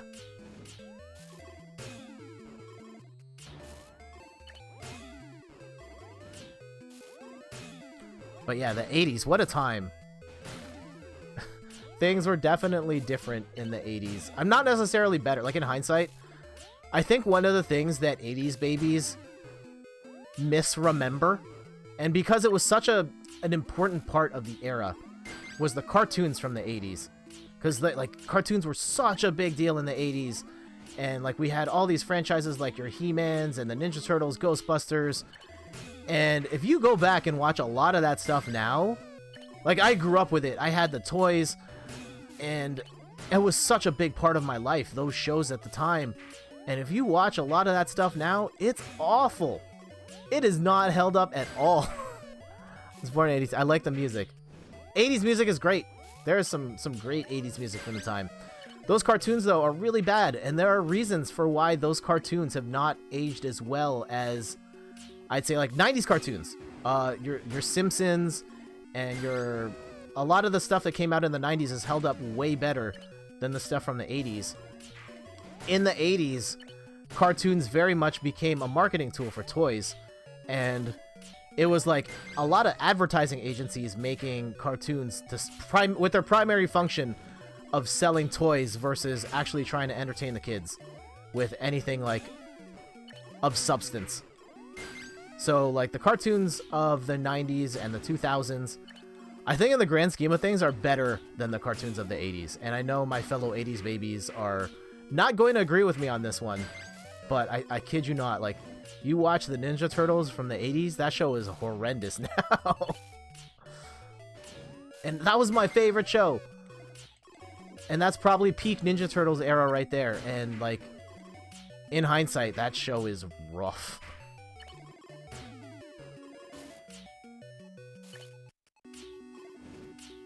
But 80s music, like, so much great pop music of the time was there. It's actually funny. A couple years ago now, we watched Steph's parents' wedding video, which had, like, it's an insanely long video. It's like 4 or 5 hours of the entire ceremony, the photo shoot, the reception, and all the dancing. And it was crazy listening to what the DJ was playing, because he was playing like all-time hits. Like, we recognize all of this music, and it's great music, like Michael Jackson and all the big pop hits of the era that still get played today were all the songs that were hot new releases being played at their wedding. Just wow. Some of that music held up really well. Some of it hasn't. I think some of the synthesizer sounds of the 80s sound really cheesy now. But some of it is still really good. Well,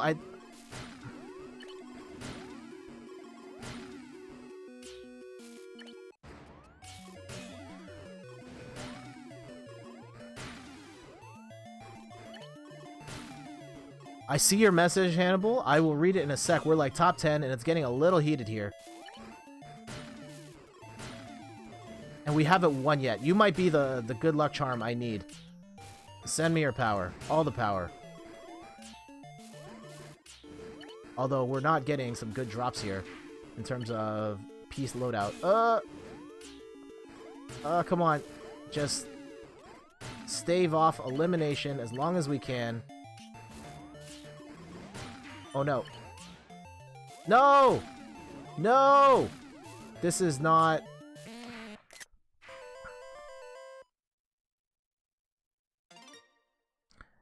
You've been targeting this guy all the time. Top 5. For me, too, cartoons were very fun. I remember every day at night watching my fave cartoons in the morning before school.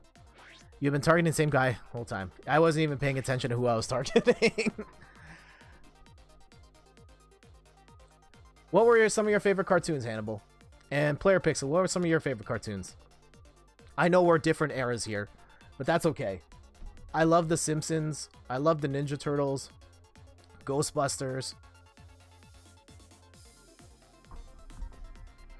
The original 90s X-Men cartoon really stands out for me. That was such a big deal at the time for me, because I was used to, like, serialized cartoons. You could watch them in any order. It didn't really matter what the story was. The story arc was like, bad guy does bad thing, good guys come in to save the day, the end. And X-Men was the first one to me that had, like, an ongoing story. You had to watch the previous episode in order to get what was happening in the new episode. And then the story they were telling was way more serious than anything I'd ever experienced as a kid at the time, and it made me feel very grown up of like, oh, this is what the big kids are watching. We're watching X-Men. Did you see what happened last week when Wolverine did the thing, and there's this weird love triangle between him and Jean Grey and Cyclops, and they were fighting the Sentinels, and like At the time, that was just like a whole level of maturity above what I'd seen before. Phineas and Ferb. Okay, I've never seen that one. But I know there are a lot of people who love that show.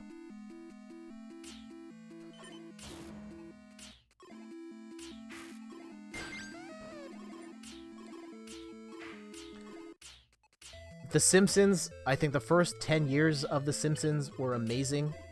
Some of the funniest television ever. It's kind of sad that that show carries on, and it's awful now. The Simpsons is so bad. But people still watch it. There are enough people enjoying it that they keep renewing it for more seasons. But I don't think that... It's kind of sad to me that that show has been bad for a lot longer than it's been good.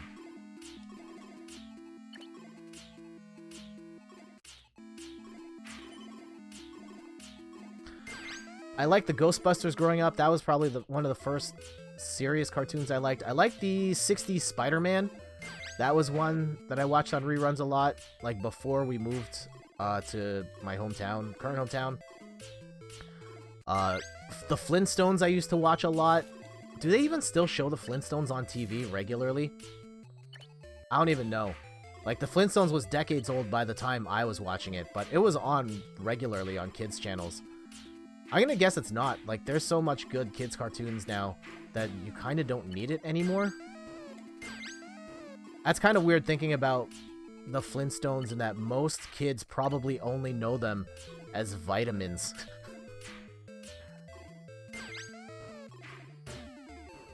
What time's it right now? Okay.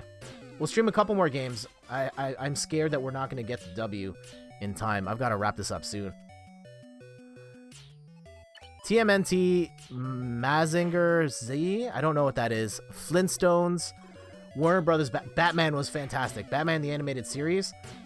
That was a classy show with some super slick art direction and amazing storytelling.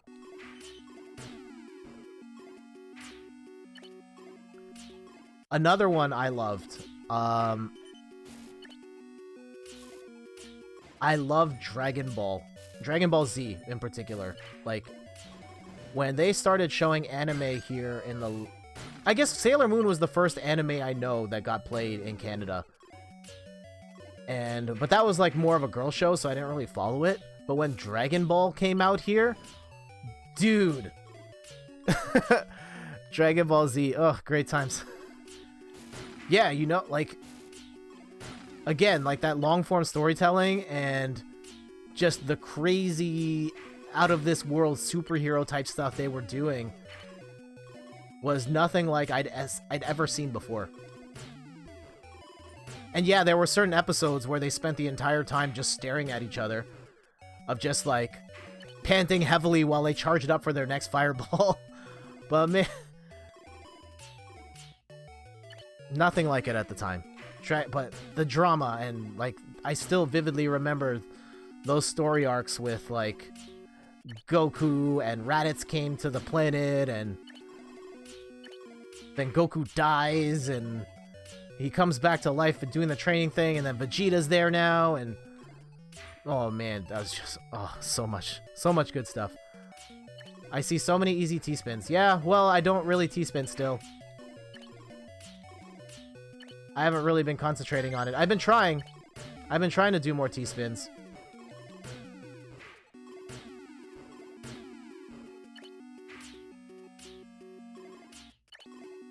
Okay.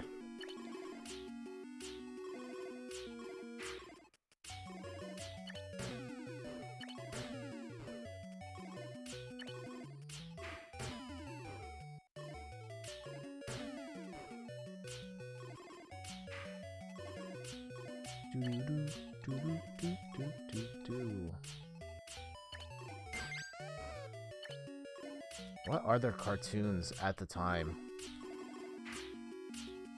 There we go. Squeeze that in. Uh-oh.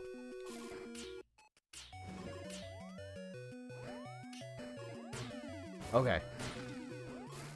Know what you know, Jet. Top 10. Alright, we'll do a couple more. I keep accidentally hitting capture.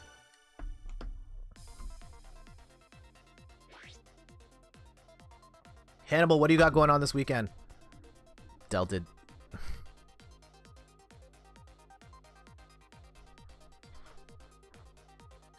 Damn, that went up fast. Yeah, it did. That was awful. Yeah, we will wrap this up soon. I need to start getting ready for the big basketball game tonight. We've got a bunch of people coming over. Hopefully, my team, the Toronto Raptors, hashtag We the North. We got the shirt on right now, the We the North. Hopefully we win tonight and go to the NBA Finals. Fingers crossed. Go team. I hope they don't choke. We'll be going to a restaurant today. Ooh, what kind of food will they be serving at this restaurant? I know you are a big connoisseur of food there, Hannibal. Lots of food talk from you.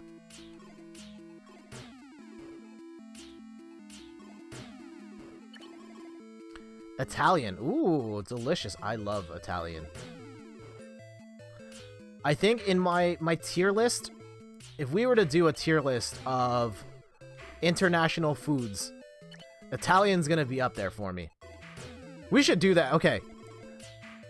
After this game, let's go do like our international food tier list. And yeah, we'll throw out some names out there. I'll rank them. Everyone is free to do their personal tier list as well. I've thought about this a couple of times, so I think being able to do this on stream will be a lot of fun.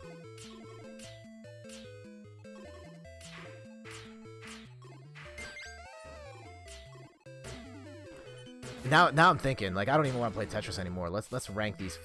What's a top tier international food? I got no tier lists.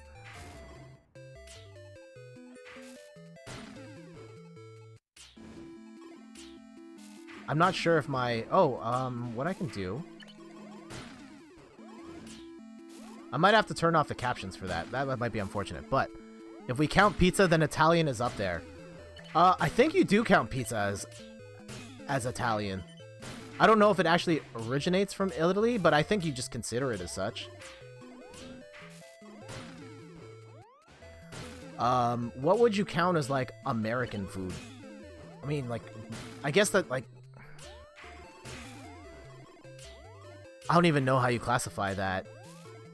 Because technically, America and Canada, we do have some differences.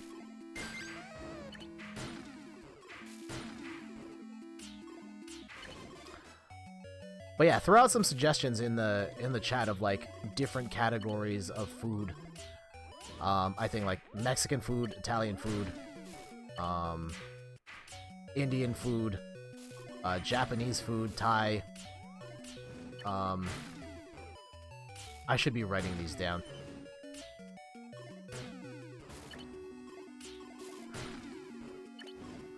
Canada is just maple syrup. Not true. Not true. You've clearly not been to Canada and enjoyed the delicacies of Canadian-specific food. We gotta talk about poutine. We gotta talk about Nanaimo bars. There's a lot of Canadian-specific candies and treats here. Maple syrup is great, though. Oh, Randy, Player 2 Start, is actually a connoisseur of maple syrup. He gets the good stuff. Yeah, it's like the mom and pop brands that you can't get in stores. You have to, like, go to the farmers themselves and get that. I've had maple syrup, like, straight from the tree. It's pretty intense. I've been on at least 1 or 2 school field trips to places that harvest maple syrup. Which is such a Canadian thing to do. The maple drugs.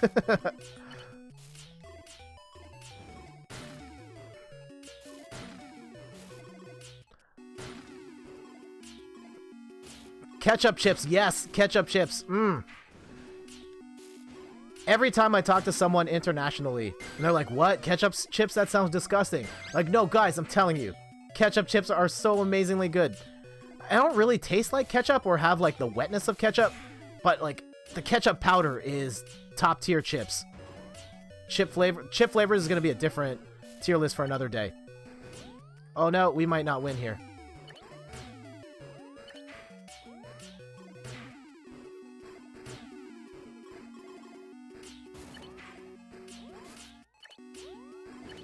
Yeah, we're gonna lose here. Damn it. Okay. Alright, this is serious business right now. We gotta talk. Let me open up like Microsoft Word and figure out how to get it on stream. Or like Notepad or something. Okay, Microsoft Word.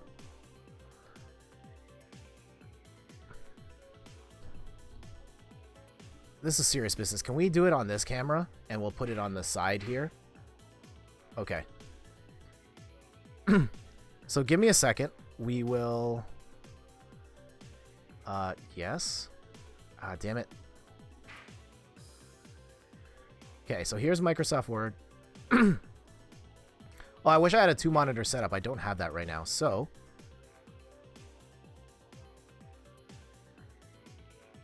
Window capture... Word.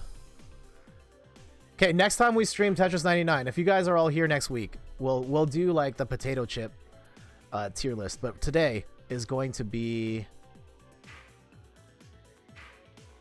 Oh man, that looks awful. Can I type in here? You can't make this change because the selection is locked. Why is this locked? What? Oh, damn it. Okay, so my Microsoft Word is not going to work. Let's try WordPad.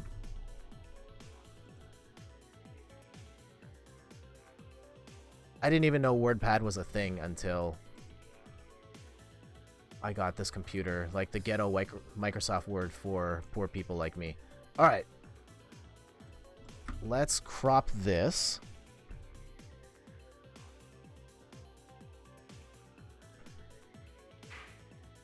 Okay, how's that looking? We're gonna go there and we're gonna write really big. Here. This is riveting streaming content right now. And we're gonna have to figure out how big we write this. Oh, if I shrink this window, is that gonna... Oh, man. Okay. Alright, let's go... How big do I have to make this font to make it look good on stream? Alright. How does that look on stream if I keep it like this? Oh, geez. See, I can't even tell. I should have prepped for this a lot better than I have. If I go full width, Jet is here. Okay, so here, I can probably make this font a little smaller.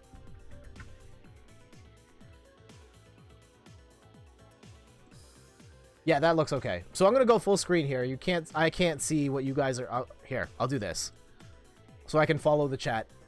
There we go. Okay, we good? We Gucci? I'll make this a bit longer. Oh, I can't make it longer. Oh yeah, I can. There. Oh, shrank it. Okay, so some foods we've talked about here. We've talked about Chinese food, Mexican. Let's say French, Italian. Throw out some food options here for me. French, Italian. I don't know what would classify as like American food. There's Japanese, like Thai. Lots of Asian stuff here off the top of my head. Philippines. Okay, yep, that's fair. Other international foods. Man, I am blanking right now.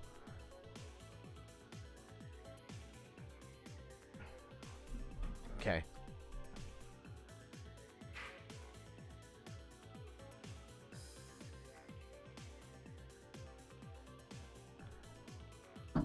Other types of international foods.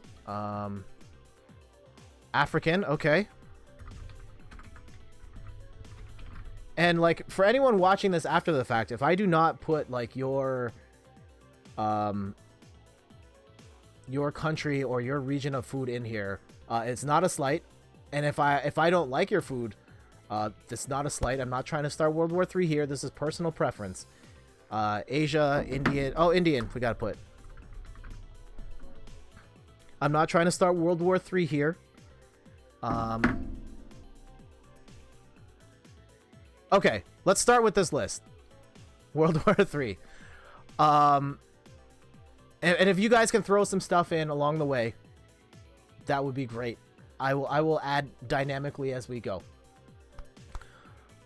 All right, so right off the bat, I know this is spoilers for me. Top tier. Mexican. I got Mexican in there. All right, top tier for me. Chinese food. Love it. Chinese food is so delicious. They've got all these different dishes. I love the noodles. I love the rice, the chicken, the way they cook the meats, the way they do the vegetables. Oh, man, so good. I think there's just so many different menu options when I go to a Chinese restaurant that I'm like, yeah, I would eat that and I would enjoy that. That would be #1 for me.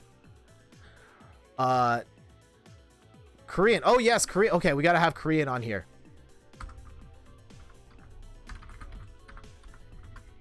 All right. Korean might be my #1. Korean is pretty delicious, especially when you go to like a Korean barbecue place and you can cook all the food yourself. Ah, so good. Of these here, I'm gonna say #2, Italian. I love me some pizza. I love pasta. Italian wedding soup is great. There's a lot of Italian food that I like, so I'm gonna go with Italian #2 right now. This is all subject to change. I think it's gonna be really hard to knock Chinese food off this list, but I love Italian food. Your #2 is Mexican. Okay. Next of these, French cuisine. So this is a tough one because like I can't really think of like I've had French cuisine. It's kind of like English with minor variations, but like we've been to some fancy French restaurants and the food was delicious, but I'm not really sure how to quantify that. So we'll take Italian off of this.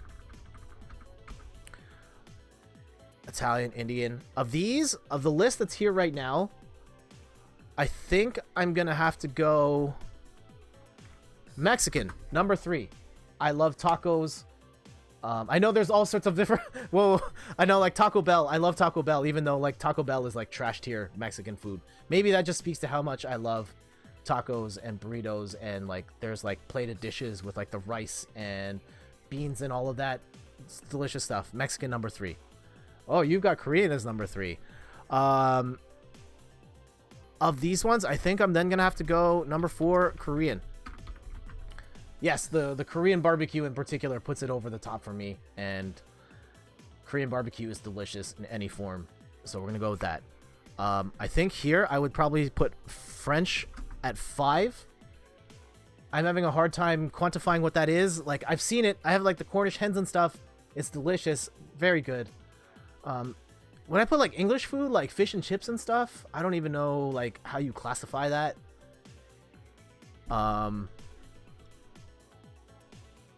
You guys can still see this list. Okay, let me shrink the font a little bit so that we can squeeze more in there, because there's a couple in here that you're not seeing right now. Okay, cool. Top 5 right now: Chinese, Italian, Mexican, Korean, French. From there, of the ones that are here, okay, here's one. I can't speak to African food. I've never really had African food, so I'm gonna put like a not applicable, or I'm gonna take them off the list, not because I hate them or anything. I don't really have any experience with African food, so African food out. Of these, I would then go.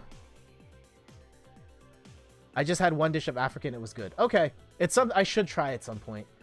I should try. Of these, I think I'd actually stick with this order here. Japanese food. I'm not really a sushi guy, but then there's some of the other stuff like udon noodles and stuff that I like. But when I go to a Japanese restaurant, there's generally not much I can eat on there. Sorry. Thai, like I'm very specific on Thai food. Like here and there, like I could do some rice. I enjoy some pad see ew. Not really a pad thai guy, which is I know it's everyone's favorite pad like Thai dish. It's a little too ketchup-y for me. Like just the sensation of like ketchup on pasta. I know it doesn't taste like ketchup, but it feels like it. So not necessarily for me. Controversial opinion here, considering that I of Filipino descent. I'm going to put Philippines at number 8. I'm really picky with Filipino food. I think there are a handful of Filipino dishes that... Actually, no. Hold on. No. I'm going to move Philippines up a spot, which is still low relative to the fact that it is my nationality and I grew up on Filipino food. Oh, man. Could I... No, I'm moving it up. I'm moving it up even higher. Going up the charts. We're seeing some movement here.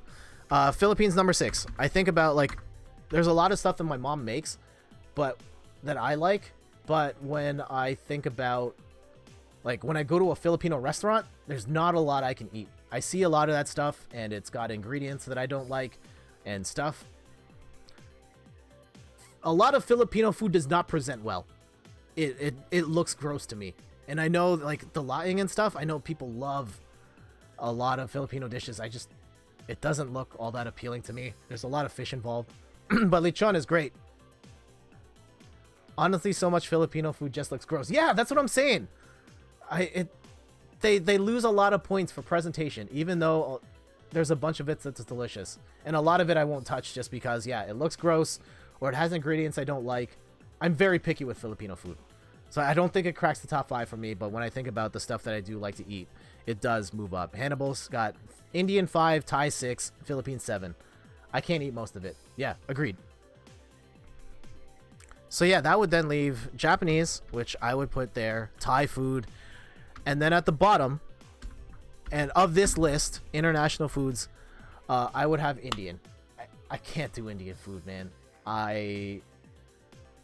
It's the spices in particular that are in the food and the way things are seasoned are just... It is not the flavors that I like for the most part. I can be proven wrong. I've eaten my fair share of Indian food. I have... Oh, 8 Chinese. Oh, man. Hot takes here. So, yeah, you can see my whole list of foods. International foods here. Feel free to debate. And then, yeah, Hannibal's got Japanese number 9.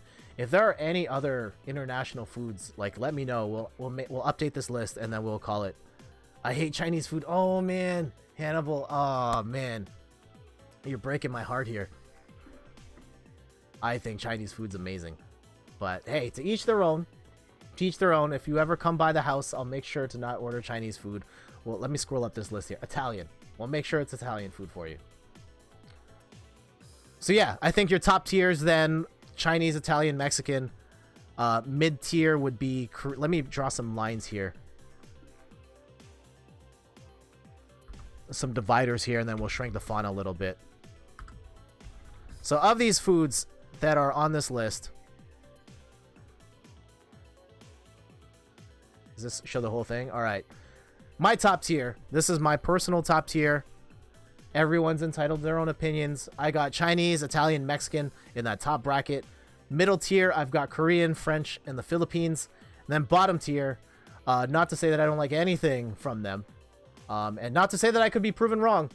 If someone's got some amazing Japanese, Thai, Indian dishes for me to try, like throw the recommendations in the chat. I will try them out. And maybe it moves up the list. And my sisters love it. As a top tier. Yeah, Chinese just seems so versatile. Like, they cover all the food groups, and they do it all in a way that tastes really delicious to me. But hey, to each their own. And I'm glad, Hannibal, you made your tier list with me as well. Alright, guys, I really got to get going, but thank you so much for hanging out with me. I'm sorry we didn't get a Tetris 99 win this time, but it was fun hanging out, fun chatting, and one more time, this is my international food tier list. Feel free to debate. I'm sure I'll post it on Instagram, and I'm going to get a lot of people debating the merits of this list, but feel free to chime in with your comments. Sister, I only have one. Okay.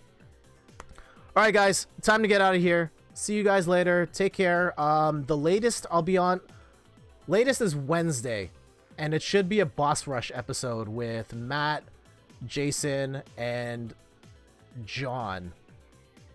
It should be us three. Chris and Rachel can't make it, unfortunately, but I hope to see them on the next one. And yeah, we've got an interesting game. The guys know what the game is this week.